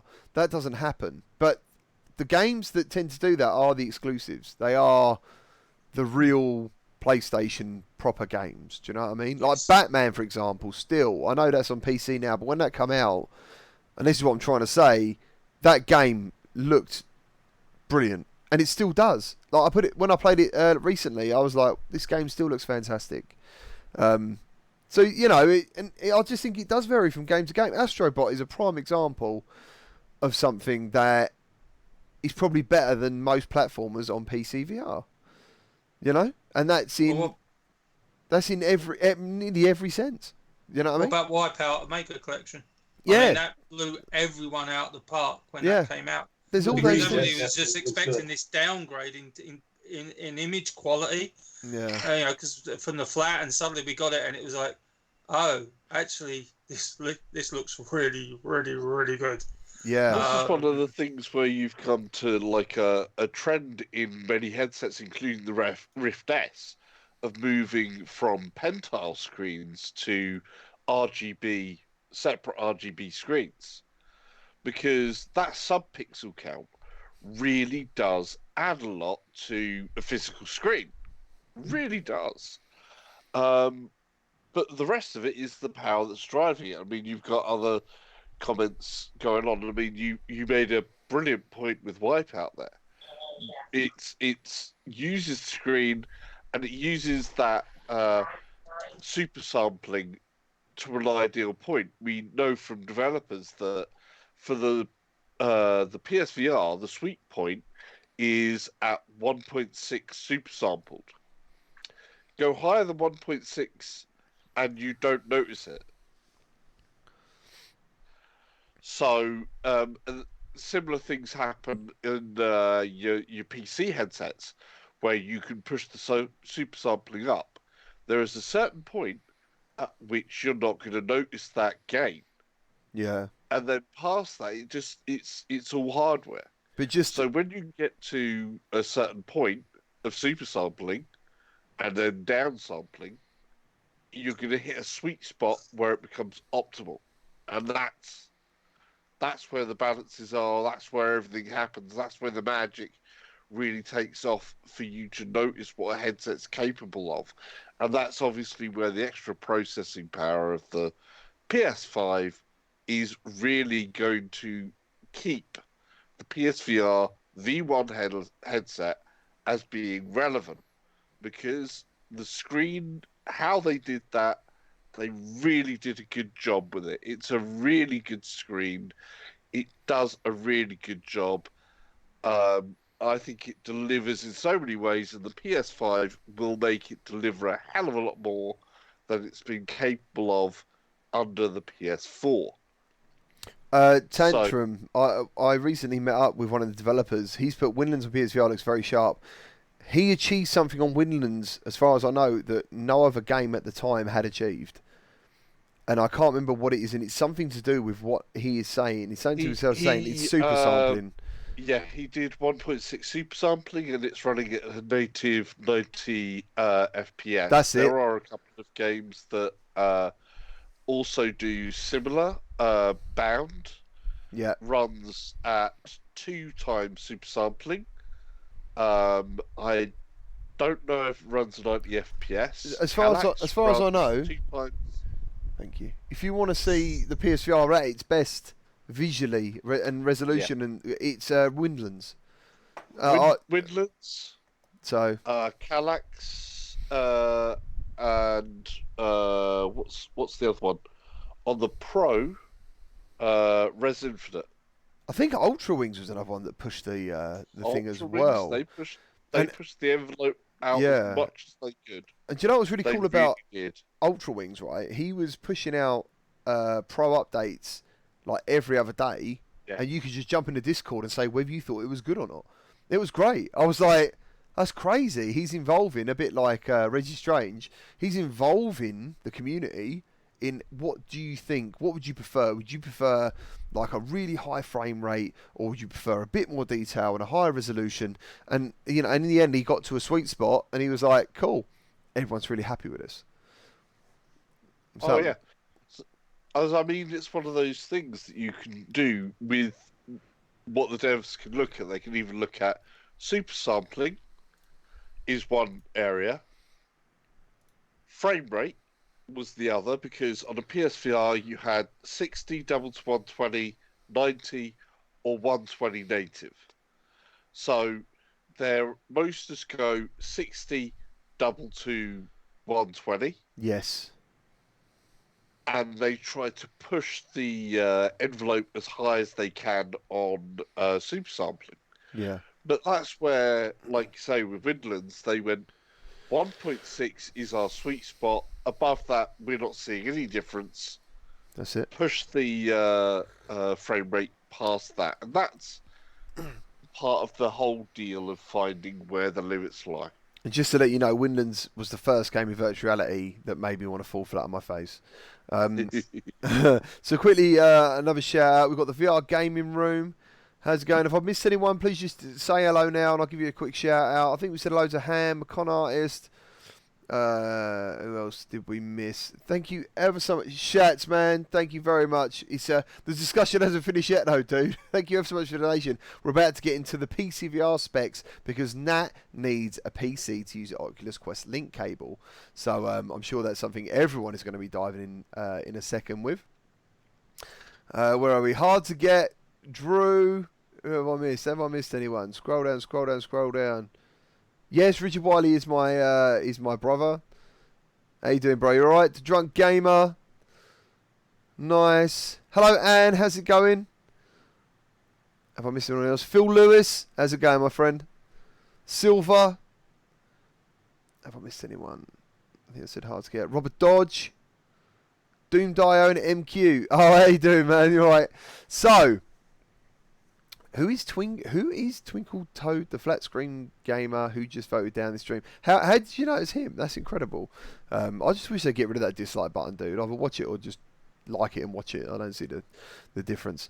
And yeah, but there are some. Anyway, what I was going to say was there are some PC VR games as well that push the envelope, and that is Lone Echo. I can't talk about Stormlands and Asgard's Wrath. Like, you know what I mean? Asgard's Wrath is another fantastic looking game. Don't also forget, Send You a Sacrifice, Hellblade. Yeah, I still haven't bloody checked that out, but Polish Paul did. Polish Paul did. He's the one who bought my CV1, and dude, he put in our chat, like, he was blown away by it. Away by it. I was looking at possibly. I haven't quite finished the game fully yet. I'm on the last stretch of that game, and that's what I was looking at doing for my Halloween game, because it's beautiful and it really gets in your head. But there you go. Yeah, and I think I will get to finish that at some point. It's a mental health style game as well, isn't it? It does deal on different mental health issues. One in particular of psychosis, and the sound really hones it down. I don't want to go too much into it because there's a lot of videos about Hellblade in there. but it's graphically, it's gorgeous. It works so well, and it really does. It's a treat. Ham's put, have you mentioned the Onward 1.7? I have not mentioned that. It was down on the list to do if we do get time, but I said to the lads I would like to keep the show at a 2-hour mark, and when we started talking about PC VR settings for the Quest Link cable, I did get worried, and talking about PlayStation and PlayStation 5, because they're not small subjects, they're very serious subjects, and everyone's got strong opinions on them. Great tangent. Who did I miss out on? Someone said hello. Chris Richardson, how's it going? Great tantrum. But I wonder if no, he's going to stay loyal or bridge. Yeah, I mean, at the end of the day, he's Polish Paul VR, and I did say to him at the beginning, I was like, dude, if you want to start covering PC VR, go ahead and do it, because I think it's one of those things. Like, I'm not loyal. I'm not brand loyal. I'll go wherever I want to go. If something offers me an experience that I want to try, then I don't care. I'm like, dude, I want that, and I want that, and I want to try that. I want to play Sonic, and I want to play Mario, and I want to play whatever else. That's just, I don't care. Like, I'm not bothered by that stuff. Some people are, and I think what they do is they tend to use brand loyalty instead of just saying I don't want to pay for something. They seem to tend to get passionate and go, do you know what? I can't afford a PC. I can't afford a PC VR headset, and I just love PlayStation. It's not, and that's different. Do you know what I mean? I couldn't afford PC VR for ages, and I love PlayStation VR, and I love PlayStation VR still to this day. So, I think there's like some people get mixed messages about, like, if you love PlayStation VR, that's great, but there's no reason not to like other virtual reality goings on, because I think a lot of it moves around everywhere, dude. Like, if you play a game on PC VR at the moment that's in early access, which is talking about Audica, which earlier we were saying is still in early access, but it's also coming to PlayStation VR this month. This week. This week. Well, this week, I don't know how that works. I think Nat said that. We was all a bit like, how does that happen? Like, surely the game would be finished and out there fully, and then come into PlayStation VR. Yeah, we say that. If you look at Beat Saber, the first finished version of Beat Saber was the PSVR version. Yeah. They didn't close the PC early access version until after the PSVR full release was done. Yeah, I don't know. Does anyone know if Audica's got Live support at all? Because I've just started doing that. It does, because I've done mixed reality with Live and Audica himself already.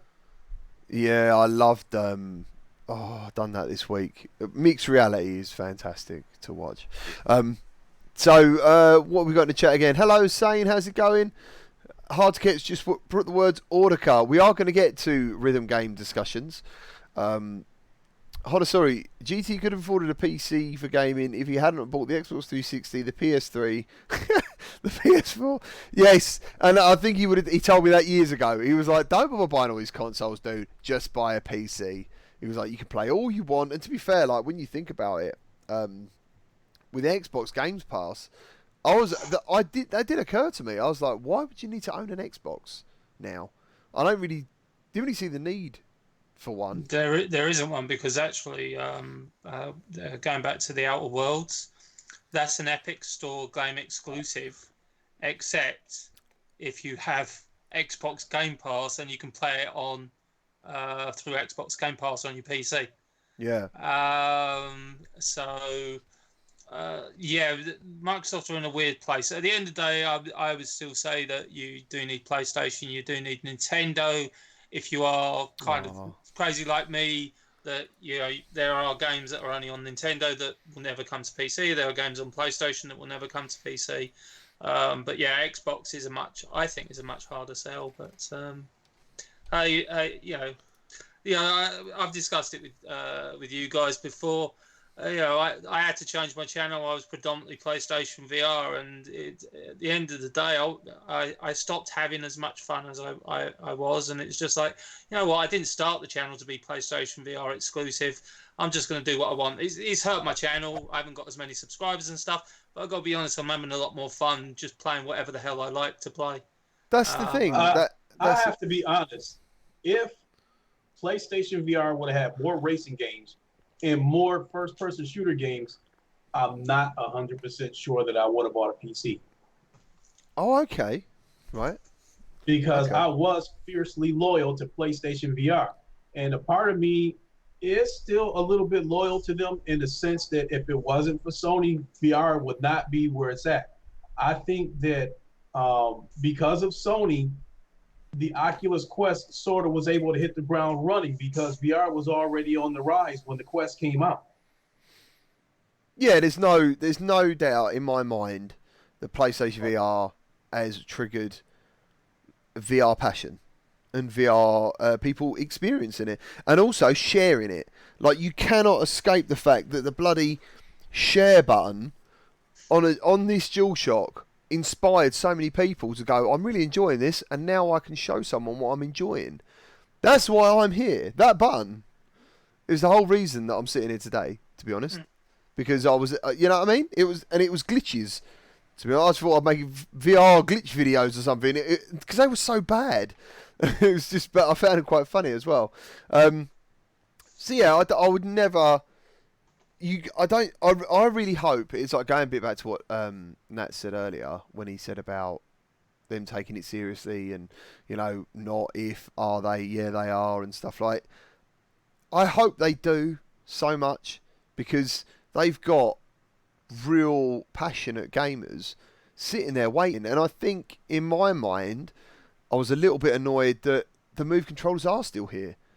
That to me is like a constant, like, come on dude, like, you know how much we love you, why are you not giving people that next thing? I don't, you know, they're all waiting for it. They will sell, and people will rejoice, and developers will go, thank goodness. Do you know what I mean? And those controllers could be compatible with PS5.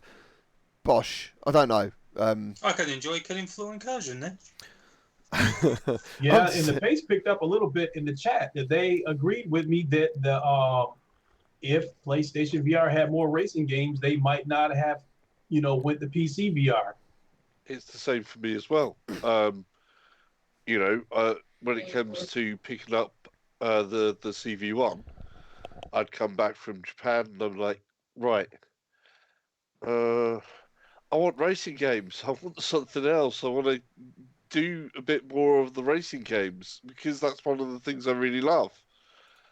And so I ended up going, right, let's go do this. Let's see if I can get that going with the PC. And obviously now I've upped the PC spec so that I can play pretty much any game out there, But yeah, it is initially because I wanted that content. Content at the end of the day is always king. Oh yeah, without a doubt. Content is always king. Yeah, man. If you have the content that you want to play, that is what drives you. And I think that makes a good transition into PC. It does. Or we just be hanging around on this for ages. Agreed. I enjoy watching racing VR videos as I do actually playing the game. So I do enjoy watching Sosa's videos when he's racing and stuff on YouTube, Gamertag, because I'm a racing fanatic. And sometimes I like being a spectator instead of actually being in the car. So it's exhilarating. Like, I love racing. Do you know what? When you were saying that, I don't know. For PC VR, it wasn't for anything in particular. It wasn't for any particular genre of gaming. It was just, I love a lot of games. I do. I love games, and you can't really give me too many. The only thing is now I'm at a position where I'm struggling to try and fit everything in, but there was nothing in particular that just made me go, do you know what? Like, Gran Turismo, for example, I think if you get Gran Turismo multiplayer on PS5, I think a lot of people who might not have a PlayStation VR and have PC VR would drop. Look, they go. They change it. They try it. They buy it. Whatever you want to call it. They would go, dude, I want a bit of that. Because no doubt, and this is what annoys me when people go, oh, I'm not playing that game because it's flat or traditional. That's what brought you here in the first place anyway, is because you play games. You just like playing games, and VR is almost like in my mind, an evolution of gaming. That's what it feels like. We're on a next level. That's what the games feel like to me. Next level games, in a lot of ways. So, if they get that right, if Gran Turismo gets multiplayer, which I'm sure it will, because that is what everyone wants now, in VR, I think you'll see a lot of people go, dude, I'm going to go and buy the PSVR 2. Do you know what I mean? I'm going to go and get that, and I'm going to get the PS5. Because it is, yeah, like, there's JD Max, for example, I spoke to him on the phone about it, and like yourselves, he's super passionate about racing in virtuality. It's a massive thing. It's huge, and he's part of a racing team. And the stuff he tells me, dude, like as I said to him, if I get a chance to get him on the show, if anyone's off, I'm gonna have JD Max on it, and he's gonna talk about his like racing thing he does, because it sounds mega in depth and very realistic, and it sounds like something you could lose yourself in for a very long time in a community as well. Like Salsa looks like he wants to say something. Oh, yeah, no, I'm 100% on that. I mean, JD goes the full competitive route and everything else on that, which I just haven't been able to do as well, because that takes some serious time, dedication. You need to have your setup there ready to go so that you can put in the time Yeah. to do that, because let's face it, when it comes to racing and consistency and things like that, you have to practice it, you have to get into it, you have to constantly tune it down, you need to work on it, you need to get the whole thing in shape, and it becomes a really big passion thing. And you know how crazy it is when you're in there behind the wheel and you've got what in real life would be hundreds of thousands of pounds of cars surrounding you, and you're racing it full pelt down a track, bumper to bumper, door to door, and, you know, coming in towards the corner and going, where's that break point? Can I get that break point right? Can I keep close to the guy in front? Can I close that gap? Can I lengthen that gap? Can I shave that extra couple of seconds off my lap time?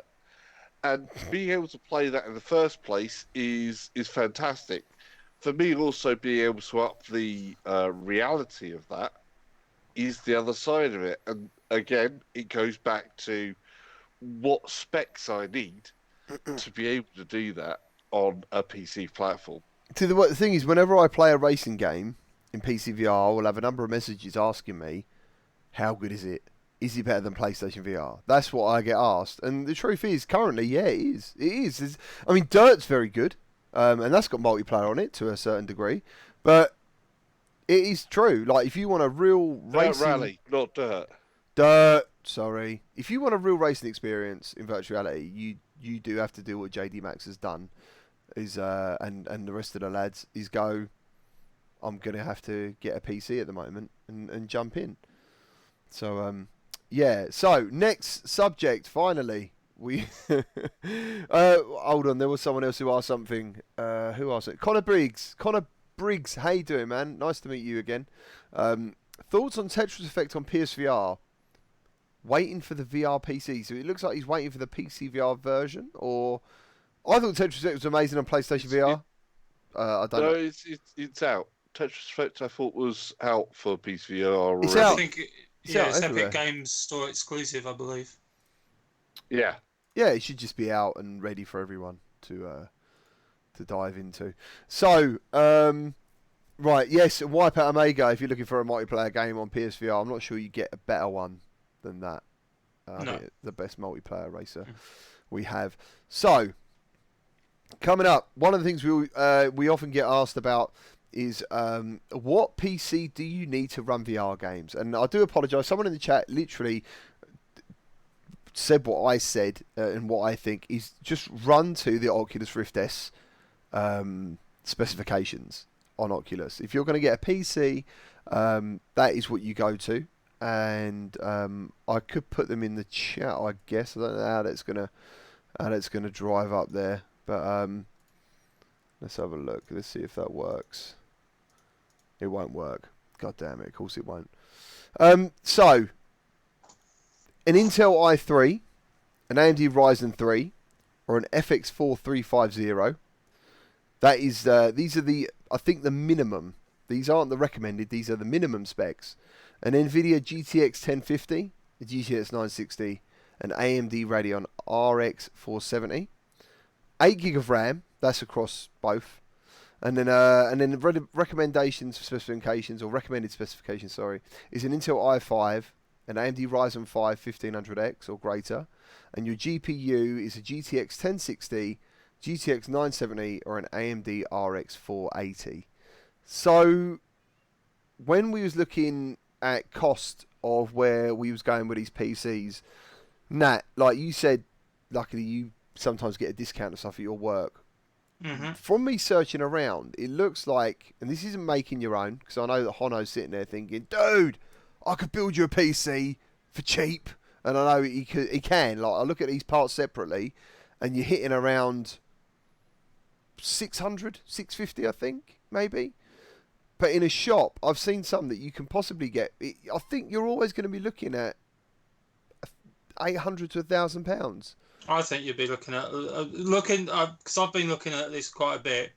To be honest, you're looking at 1,000 for this is for desktop. If you're looking at a laptop, you're looking at a lot more, because the problem that you got with laptops, and I would prefer to have a laptop, but to be honest, having a look at it, it's just like, yeah, a laptop really isn't feasible. I wouldn't go a laptop. So yeah, most desktops and that. You were saying about minimum specs. Everything I kind of read was stay away from minimum specs. It will run it. It's just not going to run it really well. You kind of got to use recommended as your baseline. Yeah, and that's exactly what Hard Gets has put. He's basically put the min specs are for less graphic demanding games. And as we know, even though optimization is becoming higher on the list of how developers make games now, because they're fully aware of the cost and they want more people to come in. If you want to play Asgard's Wrath and you want to see it looking decent, you don't go near the minimum specs, because you're basically that's what it's going to look like. It's going to look like the minimum version of that game. It's going to have less tech. There's so much stuff you can strip away from PC VR games, or PC games in general. You can affect every bloody thing almost. And I can't even talk about what I want to say about. But there is a lot from games I've seen recently. There is stuff they're allowing you to drop and add to get performance up. You know what I mean? Like, it's superb. I think it's great. Salsa, you know quite a bit about PCs, man. You know definitely more than me. So, what do you think about that? Would you go to minimum specs, or would you definitely just go like the recommended specs? I think it's very much a case with PC VR that you need to look at what games you really want to play, what type of games you really want to play, and base your decision off that. Because games have their own specifications, don't they, as well? They do. Yeah. And that's something to bring up, yeah. There are a number of games that still rely heavily on single core processor speed for when it comes to VR. So don't just think, oh well, this CPU is going to be fine and I'll pump all my money into a GPU. Because you can have the reverse thing happen, where you've got a CPU that can't drive everything that you need. So, but you can still get some very good things. You can get something like a slightly older generation CPU, like the i7 8700K, which is amazingly its performance per price on a single core is incredible. It's absolutely incredible. If you're into racing games, sims, things like that in particular, single core is what you usually look to. So something like that is an ideal platform and is pretty cheap as a processor. Then the graphics cards, there's a load of cheaper side on graphics cards that you can run a lot off of. Like it says there, the 1060 is recommended. Yeah, you could definitely do it from 1060. I used to play VR from a 970. Not an issue. What I found was more of an issue was the CPU when it comes to VR games. So take a look at your CPU and then build from there. And you can always upgrade certain bits later. Well, that's exactly what Tandra just said. He said the good thing about PCs is modular. A lot of people have a PC, but they just need to upgrade them. Yeah. You know, they've got some of the base stuff there. Just let anyone know who's in the Discord, because some people are putting up offers, and we want to put links up with these as well. If you want to jump into the community Discord, there is a link to this everywhere. You should be able to find it. If not, can someone put a link to the Discord in the chat? That'd be great if it is any mods. And I basically put a whole new channel in there called PC Specs and Offers. So we can carry on this chat off this video. And if you want to know, you know, there's going to be guys around. I know Hono, Salsa, all these people. They're here to help. Everyone's here to help each other and make this transition almost kind of smooth. That's what you want, because to be fair, when I was planning to buy this PC, it's scary. Like, it's scary because it's a lot of money. Oh yeah, I mean, you're also got the whole thing that you're not only playing a VR game, but you're streaming from the PC as well. Yes, which is the extra demanding edge and means there's a whole other level of information that goes on there. Yeah. My piece of advice for anybody who's looking for a VR-capable PC is go look at the spec of the favourite game they're going to play, the one they're going to spend the most time in. That's exactly what I did. So back in the day, right, I didn't have a clue what I was going to buy. I knew I wanted to play Half-Life 2, and I'd always used to go into computer shops and stuff back when they were quite popular, the little ones on the corners where they had like all their Amiga set up and stuff. And I always remembered you could have specs written on the back.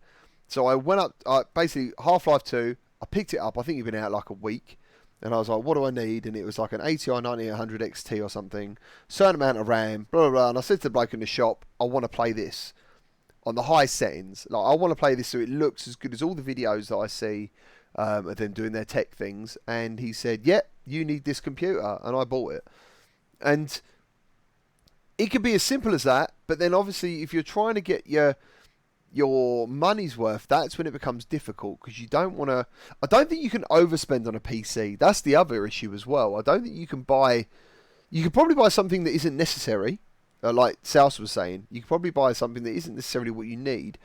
But the way future-proofing goes on PC, I don't think it just keeps going. I don't. Eventually, it does, and it doesn't to a certain extent. You've got to remember there are processors that can cost you a huge amount more, but would actually have less performance on gaming than they would do, because high price doesn't necessarily mean that it's good for gaming, because it could be a productivity thing for desktop apps.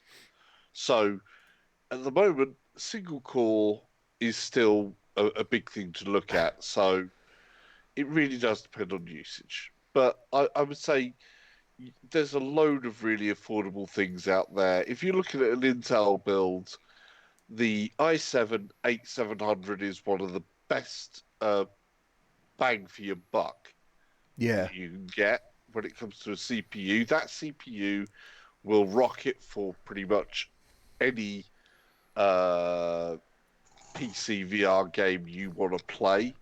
On the i5 side, and you can stream from that as well. It'll do a good job streaming. On an i5 side, one of the ones that actually had that was not bad was the 8400. That's still pretty good as well. An i5 is quite capable at VR as well. The only thing you want to watch out for is if you're going to play something like Senua's Sacrifice, Asgard's Wrath. They some of them where they are starting to use the multi-core a little bit more. But generally speaking, you can get some reasonably good deals. So go on. Well, I was just going to say, I mean, again, it depends what you want. So I'm in a different space from the three of you guys, because you've got Oculus Rift S's. I honestly have no reason to get an Oculus Rift S. Now, I understand the benefits of an Oculus Rift S, but I already have an Oculus Quest. Now, I'm basing everything that I'm looking at as an Oculus Quest, so I don't need the highest spec. So I still want to have a good experience, and the most important thing to me is frame rate, because I know the issues if you have a poor frame rate on a game. But I'm willing to accept lower resolution, lower textures, and all that sort of stuff. I'm happy to take it because obviously my base is PlayStation VR and Oculus Quest. So that's kind of where my thing is. And to be honest, a lot of the PC VR games that I'd be looking at would be a bump up from those two things. So, I've already said that I've got 2 VR games already on my current laptop because I've got Subnautica and I've got The Forest, but I've also got games that I brought on the Oculus Quest, like Robo Recall and stuff like that are cross-buy. So I could play Robo Recall with a better experience, better detail and stuff like that. It would be better than it is currently on the Oculus Quest. So it does depend what you want. I mean, obviously the thing that we don't know about is how well Oculus Link is going to work. Now, it was shown at Oculus Connect 6, but you also have to remember, and it is launching sometime this month. We still haven't been given a date. And the link cable is actually coming after the beta. The actual beta is going to start. Yeah. So we still don't know what the actual start date of the beta is. Link cable at the moment, I think if you go on the Oculus store, it just says it's coming soon. They still haven't put the price on. God knows why they didn't put the price on, but because we know what the price is going to be of the cable, but they haven't put that down for that as well. So I kind of come at it from a different point of view. Again, you look at games, and it sort of says, so where you said about Asgard's Wrath and Hellblade Senua's Sacrifice, I think that the recommended graphics card is a 1080, a GTX 1080 is the recommended card. Wow. But I've looked. Is it? Yeah, the minimum recommended card is a 1080 with Senua's Sacrifice. Lincoln, what are you rocking for Asgard's though? Excuse me. I've got a Alienware. Asgard's is lesser than Hellblade. Oh, sorry, Hellblade. Sorry, you haven't played Hellblade, have you? But I thought Asgard had quite different specs anyway from the recommended ones. Now, the situation with Asgard's Wrath, I have an Alienware Aurora R8 that has a RTX 2070 in it for the graphics card. It has a i5 9700, I believe, for the processor that can be overclocked, but I have not done that yet because the computer gives me a warning that it could kill the PC if I overclock it, and that's going to avoid any warranties that I have on the PC. So I'm leaving it alone.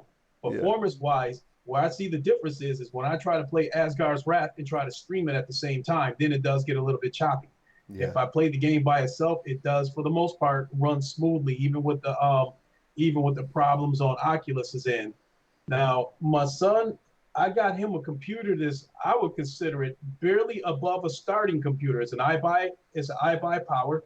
It has an i5 8700, I believe. It's got a GTX 1660, 8 gigs of RAM. And so what I was concerned about was the processor and the RAM, because I wasn't sure if 8 was going to be enough, because some of these games do require 16 gigs of RAM.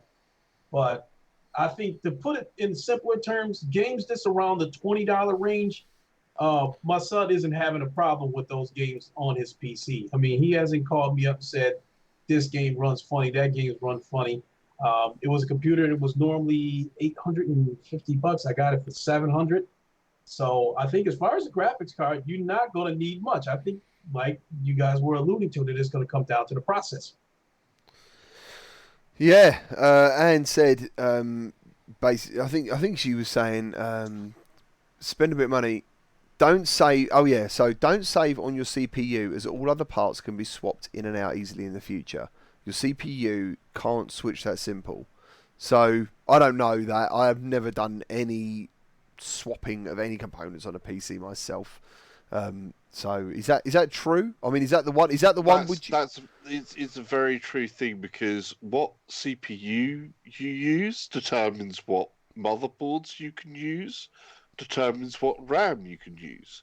When you upgrade a CPU, if it's not compatible with the motherboard that you've already got, then you'll also most likely have to look at upgrading RAM, motherboard, and CPU all at the same time. So the CPU is still very much the heart and soul of a computer, and it's still very important to VR, a lot more so than the video card is, because every single part of what is done on rendering the video game to the screens is a call from the CPU to the video card. It says, I'm the brains of the operation, I want you to do this. Go do that graphical, make the picture nice for me. But it still has to call that stuff. So the CPU is, honestly, in VR gaming, the first place to look. And there are, like I say, some things that you can get away with that give you the best bang for the buck when it comes to CPUs and VR gaming. Yeah. So me personally, I spoke to Salsa, Mike VR Oasis. I was like, guys, I want to get a PC. What do I get? They basically gave me the same sort of specs. It was like 16 gigs of RAM, 1080 thereabouts, something around that area. And then after that, it was kind of like, I think processor was both i7, they recommended. And I actually ignored both of them. Run up scan computers. And I was like, I want more. Like, what can you do me? I want Give to. me more. Yeah, I was like, more, he was like, oh, do you do video? power. Yeah, do you do video processing? And I went, yes. And he went, right, you will need more. You know what I mean? That's when the threads come into it and all this stuff. And so yeah, I ended up spending a lot more than I went in thinking I was going to spend. But I've not regretted it. I've not regretted it at all, borrowing that money. So This is also why I was saying about the slightly older i7 8700K, is the motherboard that uses can actually do for both that processor, which you can get incredibly cheaply. It can also be swapped out for the newer i7 9700, or it can be swapped out for an i9 9900 that GT's got in his, which is the big daddy-o of the K ranges, basically. apparently it is. It's yours is the highest peak when it comes to Intel consumer side.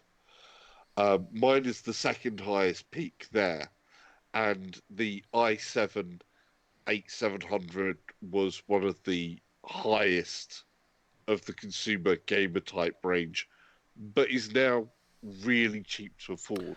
Yeah, as far as I know, like you were saying, if I wasn't streaming, I could have done an i7.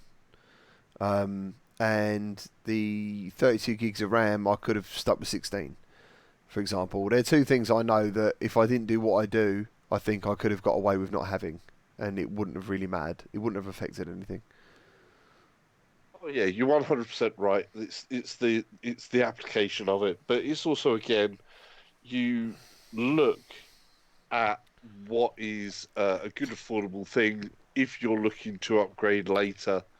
But for me, anybody who has a little bit of the money to burn there, that i7 8700 is the best bang for the buck for any VR game. Every single VR game out there will run on that, and then the graphics cards, most graphic cards, will run as well. You could go to slightly the cheaper ones, and they're still going to give you a very, very good performance level. Yeah. But that, as I think, is a bang for the buck combo, is a really good combo. And then, of course, there are some i5s which have also similarly got a very good single core performance, where if you're not going to do streaming, you're not going to do video recording, you're not going to do any of that stuff, that will do just as good a performance job for just playing the game as an i7. Yeah, man. And there's, Depends a little bit on the game type, like I said, but for the most part, there's a lot you can get away with a little bit more on the cheap. so yeah, what I was saying was, if you want to continue this conversation, jump in our Discord. Everyone, like a lot of people in this chat are in there. You can all compare what you've got or what you want to get and where the greatest deals are. Everyone in the VR community is here to help you and get somewhere. So yeah, make sure if you're not already in there, check the community out. Who we got? We got Steve Drumheller of Conquer Reality. How is it going, dude? You all right? Thank you for joining. Atomic Wasteland. I don't think I said hello to you earlier. Papa Chicken. Nice, dude. Nice. I hope you're doing all really well. Robert Dodge. £611 per year for new Infinite Shadow Cloud PC quad core, 32 gig of RAM, RTX Titan 24 gig virtual desktop is getting close to, if not better, than Oculus Link specs. Damn, dude. I'm like, crazy. Crazy stuff. But it's such a big thing because it's very scary buying a PC, which is why I'm saying meet some other people and talk about it. Do you know what I mean? Like, find out what everyone is doing and how they want to do it. So, while we're talking, just want to quickly jump in. I kind of changed my thought process because I think I sent out specs for a desktop that I could have picked up, and pretty much all of you thought I said no, this ain't going to be good enough. I just changed the process, and it's just like, okay, this is the minimum I want, because to be honest, I'm not going to be buying 20, 30 PC VR games. I'm specifically getting individual games. At the end of the day, I've got a PS4, I've got an Xbox One, I've got a Nintendo Switch. I can't afford all the games for one thing. Also, more importantly, I haven't got the time to play all the games. But there is very specific games that are only available on PC, like Asgard's Wrath, like Stormlands, like Medal of Honor. You guys keep going on about Lone Echoes, so kind of Lone Echoes popped up on my radar. So it isn't like I'm suddenly going to go out and buy 30, 40 VR games. I'm going to cherry pick the VR games. So I've got to a point now where it's like, as you said, GT, I'm fairly fortunate where I work that occasionally we get clearance PCs come through that I can get at a much cheaper price than you normally can.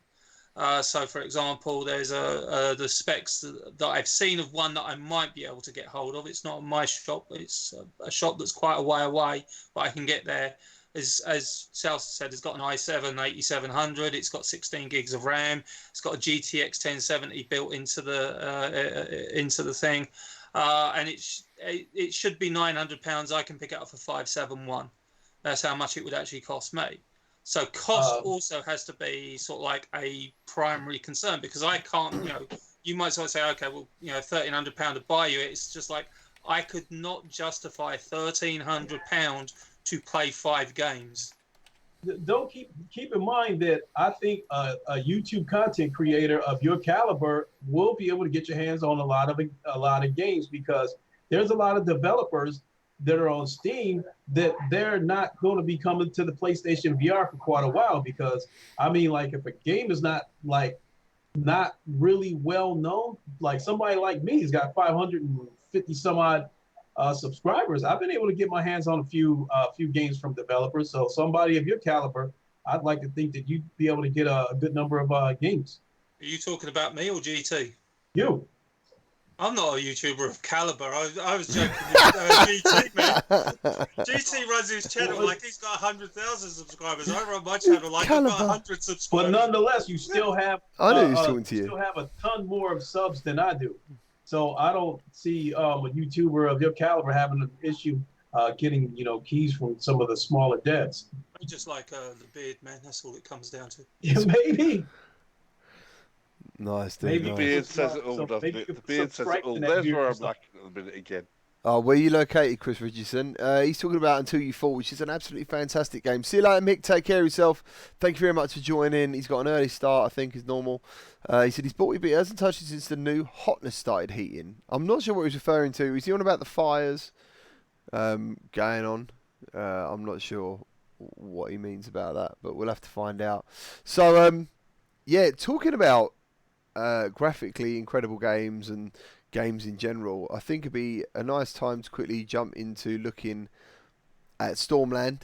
Last week we looked at. This is my favourite. This is my thing. This is going to be the last part of the show, I think, isn't it? Nearly, because I wanted to quickly talk about rhythm games, but time has gone on, so it might be a case of quickly talking about rhythm games. But this is log 2 of Stormlands, which is coming November 14th. Comms officer log day 28. We were ready. I was sure of it. 11 of us made it up there. Watchers swarmed us as we touched down, but we cut through. The plan was to split up, take down the strongholds one by one. Their scouts were easy targets. Just divide and conquer.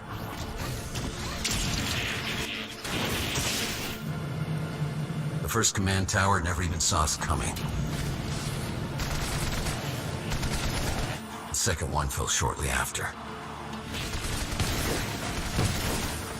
It wasn't until the third stronghold that it all went south.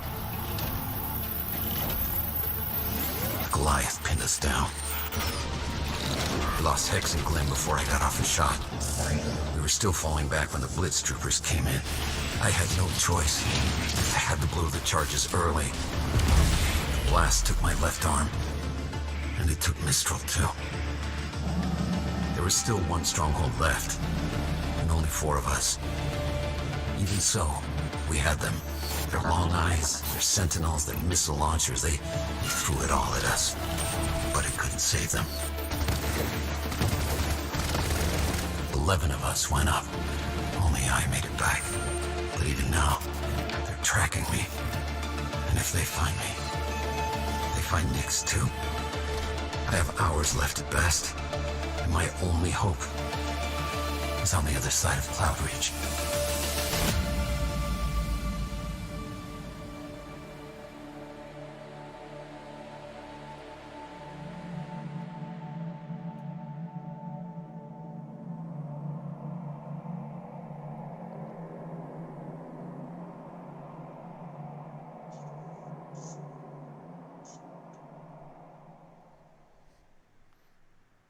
Oh my god, how sick does that game look? It's like, oh, what a trailer, dude.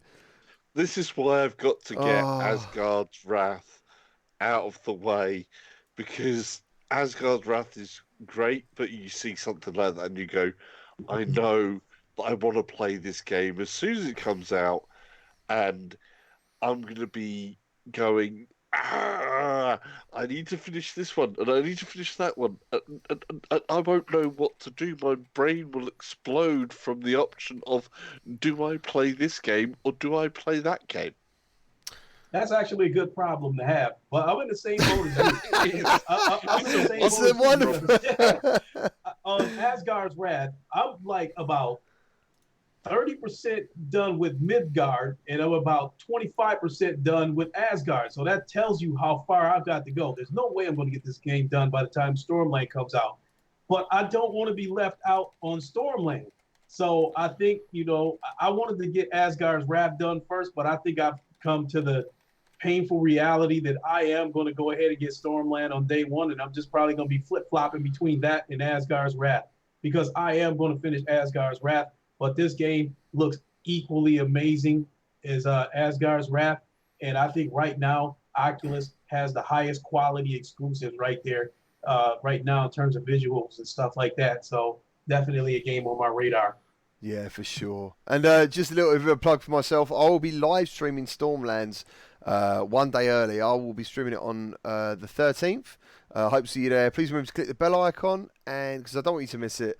And basically, we can go for a live discussion, chat about some gameplay elements if you like, what my thoughts of the game is, and yeah, I'm just mega excited to share. And I'm not jealous about that at all. I'm sorry, man. I'm so sorry. It's just No, we get it.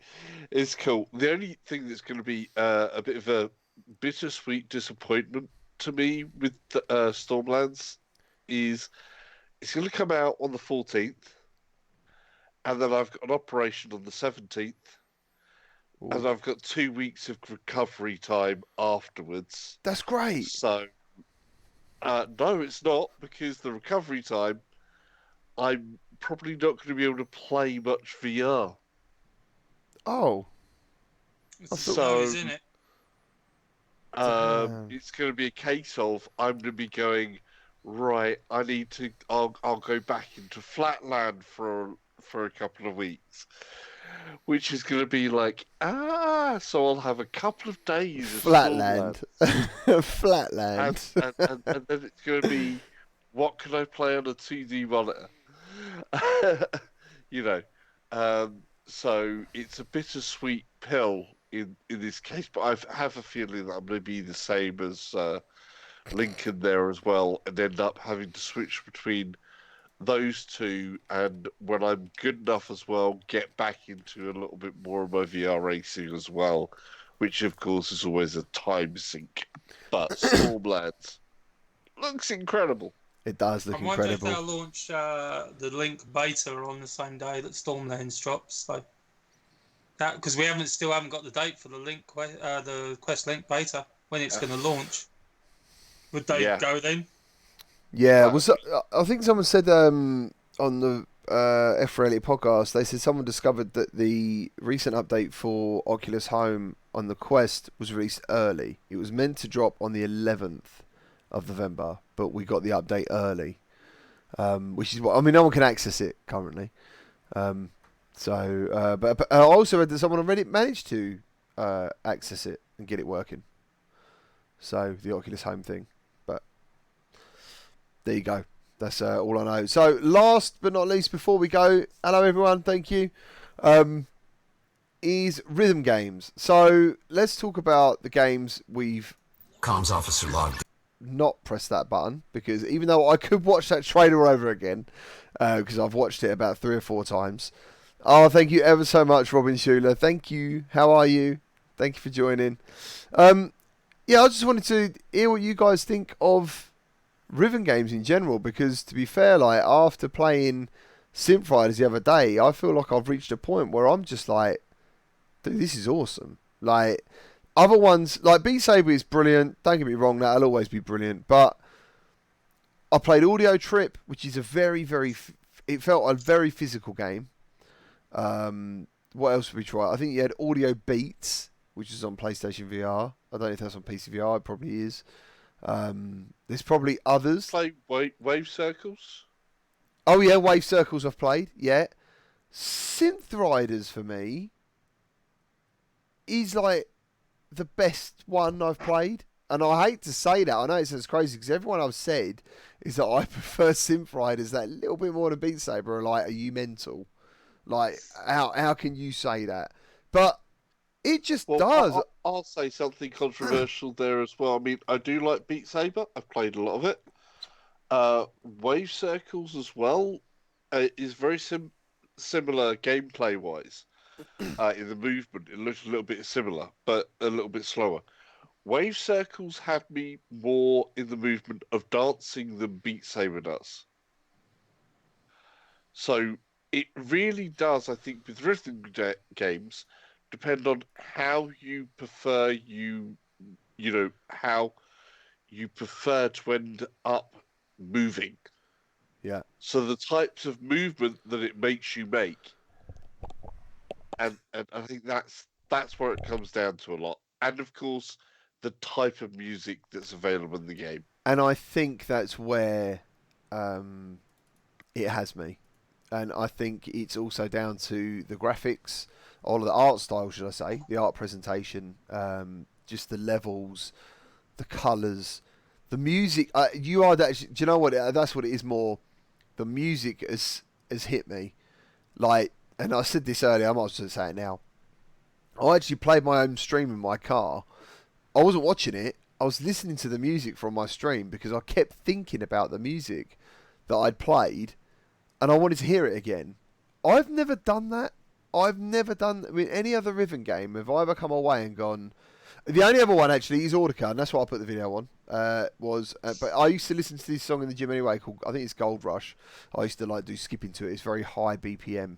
But apart from that, that's it. Synth Riders. Not that I've heard any of the music before playing the game.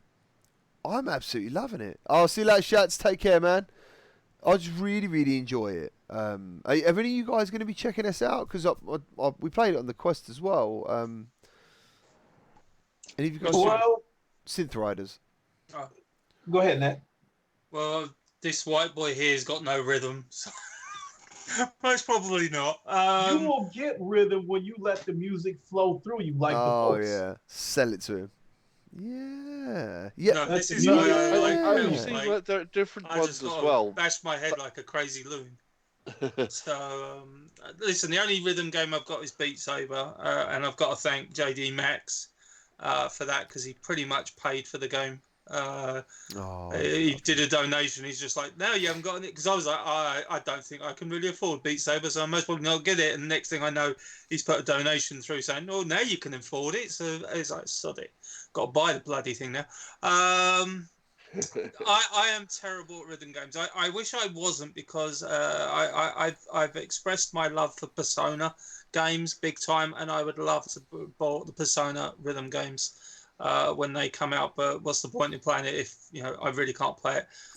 I think that's one of the reasons. And you was explaining this, GT. I don't know if it was before the cast or after it, why I'm so excited about Pistol Whip, that even though it has a rhythm element to it, it's not necessary to enjoy the game. To my mind, the bit that I'm kind of looking forward to is the shooting / super hot element of that game. That's what I'm really looking forward to. The music is kind of a secondary effect. I get that there's going to be certain beats in that game where I would get higher scores, but to be honest, my biggest thing has always been the enjoyment. Like with Beat Saber, so that's the only rhythm game I've got because it's on PlayStation VR. There's only actually 2 songs I really enjoy. One of them sounds very much like a Marilyn Manson song. I can't remember what it's called. And there's another one that came out on the first batch of DLC, paid for DLC, that I decided to buy, where it's like a remix of a thrash metal band called Overkill song, and it's very metal orientated, very like drum orientated, with guitars in it. And they were like the only 2 songs that were like thing. And I know you can get Imagine Dragons. I'm sorry, I'm not a fan of Imagine Dragons, so I couldn't care less about them. And same with Panic at the Disco. It's like, yeah, don't really care about them. You put Black Sabbath in there, I'll buy I'll buy the pack that's got Black Sabbath. And I remember speaking to the guys at Beat Games, like saying, listen, your game is really, really good. You just haven't got enough music that really appeals to me. But again, like that John Wick style, where it's is it drum and bass type thing that it has running through the films. That kind of seems to be what's in Pistol Whip. So, it's really cool. But yeah, I'm not a big rhythm guy. Like I say, I know my limitations when it comes to that. I enjoy Beat Saber. I haven't played a lot of it. See that, Hono? I'm really looking forward to Pistol Whip, so that's where my big thing is, and I think that can be classified as a rhythm game, but I think it can also be classed as a shooter as well.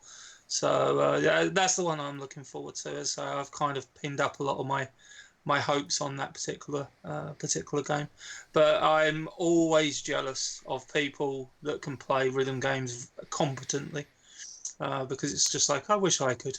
But it's the same as fighting games. I suck at fighting games as well. My sister beat me one-handed at Street Fighter 2. One-handed? She beat me. I was playing it, and she was kicking my ass, and I looked over at her, and she was literally playing one-handed with all the moves. She was countering everything one-handed on me. And I was just like, yeah, I'm never going to get better at this. So, my sister... And I wouldn't even say my sister was great or anything at them, but yeah, she kicked my ass. So let's talk about, so I guess you can chuck Pistol Whipped in this conversation without a doubt, even though it seems a bit different because it's got weapons, and the rest of these games aren't like that. You couldn't say they were violent at all, even though Pistol Whip looks kind of like super hot. You can't feel bad about shooting someone who's made like a crystal. It won't really matter. Lincoln, talk to me about some Pistol Whip, dude. What are you expecting? And are you getting this? I'm assuming you are getting this game. Yes, I'm definitely getting this game. And the one simple thing that catches my eye about this game is to be able to smack one of the characters with the pistol by hand. Like if you miss one of them trying to shoot him and he gets close enough, then you can crack him, with the pistol whip him. Now you can also decide to do that. That's the thing as well with this. Yeah, that you can decide to dodge the bullets to get to the point where you could just go whack. Yeah, I definitely like that element of the game. Now, the dilemma that I'm facing with this game is that I really wanted to get it on the Quest to have that freedom and not be tethered. That was going to be one of the conversations I was going to ask, because I'm going to go with PC, hopefully, because I want to do live streaming with it. That's the only reason, personally. Now, that's where I'm leaning towards going PC with it, because we know that sooner or later somebody's going to come out with a mod where you can import custom tracks into the game, and that's what gives Beat Saber so much replay value for me, because I love old school R&B, hip hop, that kind of things. And through Beat Saber and some of these other ones, I've been able to bring some of those games into my PC, and it keeps me entertained for hours. As far as the question about is there too many rhythm games? No, because there's a benefit. There's a physical fitness benefit to rhythm games. You can get a great workout out of it and burn a ton of calories. With that being said, Beat Saber may not be for you, but you'll find something that you like because of how many rhythm games are starting to come out. And when you find the game that's for you, and you can import the kind of music that you like into the game, you're going to burn a ton of calories and you're going to have a ton of fun in the process. Much, much better, in my opinion, than going to a gym, being on a treadmill and being bored to death for an hour and only burning 30 calories. Do you know what? The last week, at least 7 to 10 days, Thrill of the Fight, Audio Trip, like Synth Riders, all these games have gave me a sweat. Do you know what I mean? Like, Thrill of the Fight was, without a doubt, crazy. German Rifters just said that Pistol Whip is an Oculus cross-buy. So that's fantastic. So that's absolutely awesome, dude. That right there makes things a little bit tighter right there. That makes the decision process a little bit tougher. There is one thing, though, if you are a content creator like myself, GT, and Lincoln, and Nate. Sorry. I did that extra E thing again. And that is that if you want to use Live, you have to get the Steam VR version. Yeah. Well, I didn't know that. I've got quite a decent Oculus library, and now I've realised some of the games that I have, I need to try and get on Steam as well. So this is why I've got Beat Saber 3 times. I'll have it. If I went to Quest, I would have it 4 times. Yeah, same. That's what's going to happen. I didn't realise that I needed the Steam version. So anybody who's planning to do a mixed reality video, bear that in mind. Yeah, for sure. When we're talking about Pistol Whipped, does anyone want to see the trailer again so you can actually notice how it's played to music? Because I think some people seem to, as I said, some videos I've watched, it looks like they play it like a shooter, and I don't think that's the way you play it. I think you play it to the rhythm. It's a shooting rhythm game in my mind. Yeah. And some people I watched, it seemed to not be that way. And the other thing, personally, I wanted to watch the trailer again to see about the score combos. I've never really paid attention to them till I started watching people play it. Do you know what I'm saying? Because I didn't realise that people would play it differently, which is quite weird. Do you know what I mean? Like, I'm assuming maybe first time you play it, you're going in because you're getting shot at, and people are coming at you. So I think defensively, you automatically default to try and get rid of these guys as quick as I can, smash this guy in the head, and it might not have any rhythm at all, but there's a beat there. Do you know what I'm saying? Yeah, well, I think one of the things I want to say before we go just completely pistol whipped and round that off is that with all rhythm games, they all bring something different to it. You know, I love dancing. The salsa in my name is actually for the dance of salsa because I danced salsa a lot. I know I'm a big guy now. I've had a couple of issues that means I can't really get on the dance floor much because it's hard for me to breathe. So sometimes you want to dance salsa. Sometimes you might want to dance a cha-cha-cha. Sometimes you might want to do a bit of bachata or something else. And it's all about style and choice. And I think having that variety of rhythm games really does give you that.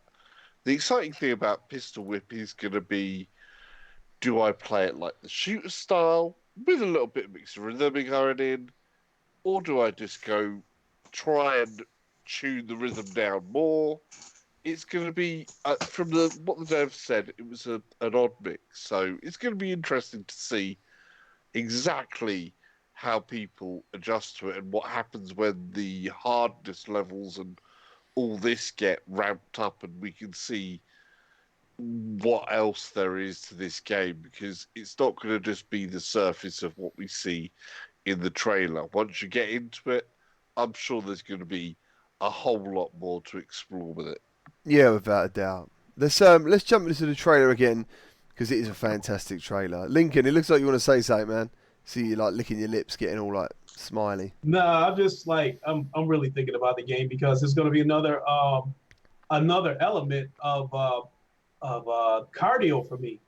So I really am excited about Pistol Whip. And one of the crazy things why I'm excited about it is that it doesn't look like a game that has a campaign, a story mode to it. It looks like it's got levels.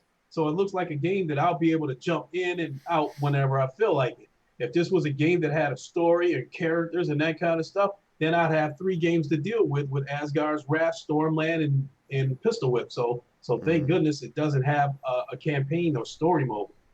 See that, Tantrum? Take care. Yeah, someone just said in the chat as well, there's a Deadeye mode for more precision. Do you know what I mean? Like, that's awesome. And is it going to get mods in that game?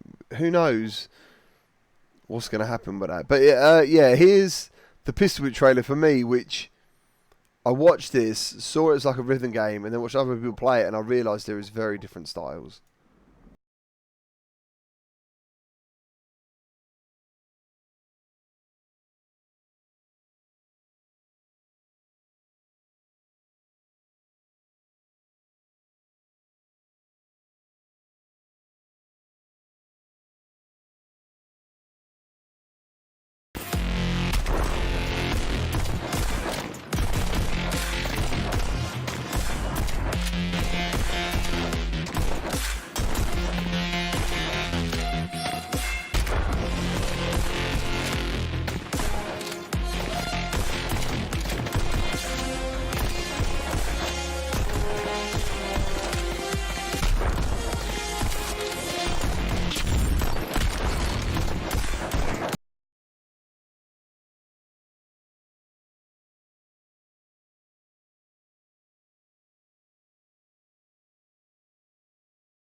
Nice. There you go, guys. Like, to me, that game looks absolutely incredible. And I believe Salsa wanted to talk about Ham's comment.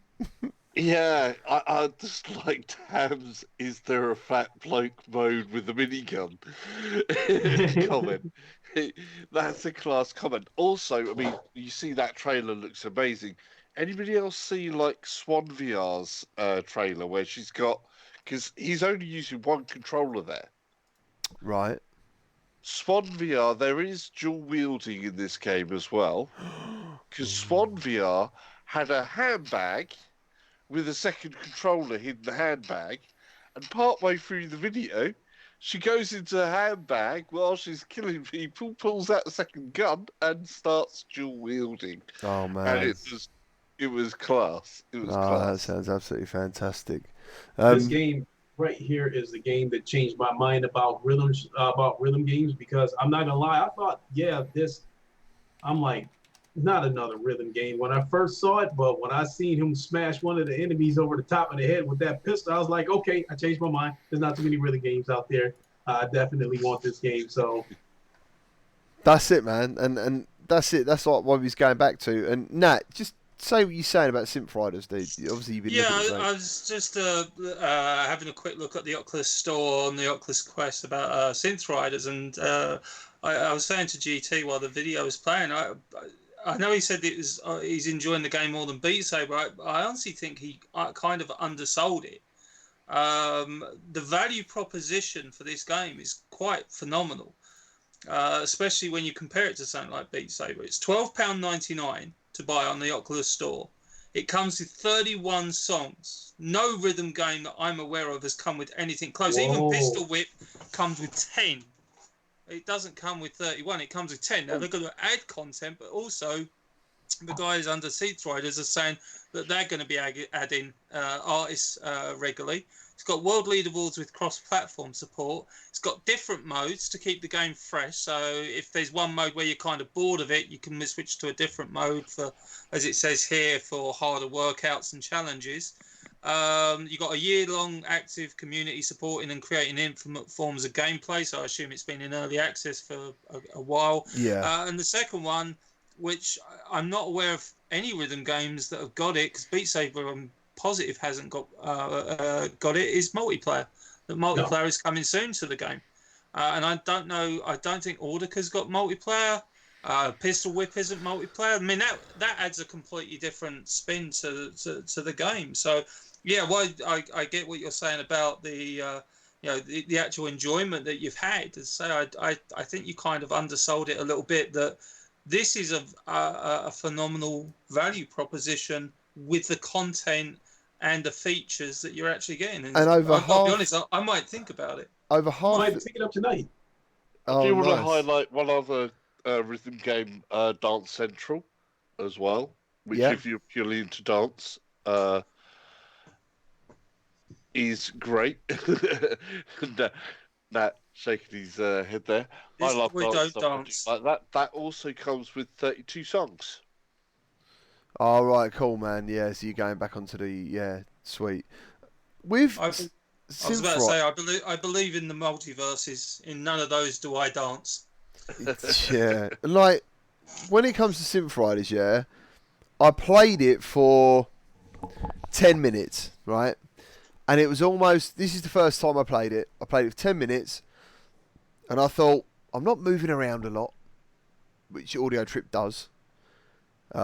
Visually, it was okay. It wasn't amazing, but I didn't truly understand the flow of the game. And I thought, that's all right, I'll play it at some point. And then I remember thinking, well, what I don't want to do is do my stream and not know what songs I like. Yeah, because I wanted to stream it in mixed reality. That was the main thing, because I thought I want mixed reality because I want to do Pistol Whipped in mixed reality. That's my whole aim of everything I've been setting up. I've got 2 green screens, another camera, loads of crap. So I thought, right, and I put the Quest on. I was thinking about it, and I was in there for 2 hours, just going through songs, like, because obviously you got that first 10 seconds, 15 seconds. You're like, I've got it. I like this. I'll play it. And I was playing the whole bloody song. every time, and I was favouriting them. And I think I favourited at least 10 to 12 songs. And today, the day after I wanted to play it again, my little girl started playing it today, and there's just some songs in there, dude, that are like superb. And there's one song that I didn't get to do on the stream. It's called Vampire Mania, and it sounds like Castlevania soundtrack, and it is so cool. Like, it is so cool. And I thought to myself, do you know what I'm going to do? Just in a long time have I never wanted to play a game not by just not for streaming, just because I wanted to play it. Do you know what I'm saying? Does that make it like when you're trying to cover as many games as I am or other people, you don't necessarily always play a game because you want to in your free time. Do you know what I mean? Like, I like playing Call of Duty at the moment. There's nothing. It's just because I'm enjoying it. I could have, if I'd have had the time, stream Synth Riders all over again in mixed reality, because I really enjoyed it. And it was sick, dude. It was absolutely sick. And Paradise said he featured all 31 songs in his video. Go and check it out. If you also got the top comment on the Oculus store. Actually, I'm just writing that down. But oh, nice. There you go, then, PD. You got the top comment on the Oculus store as well, which is awesome. So, it was my first mixed reality stream, and I absolutely loved it. And Nice. I'm so good. Oh, it's brilliant, dude. Honestly, it was so good. I did like Mike of Virtual Reality Oasis. He did it with the suit on, just like the video, which I thought was pretty cool. Yeah. He put that out, didn't he? On Twitter, like him doing up the laces and. As somebody else actually did a CG over thing, because he's standing with his legs still. Oh yeah, in the video. Yeah, they did. Somebody CG'd over some cartoon-like legs, with the legs running to keep up with the scenery. Yeah, that was well funny. That was. I just want to say in the comments, Chris Richardson put down that he was asking if the Oculus. He thought he heard the Oculus were working on a mixed reality system similar to Live, and they are.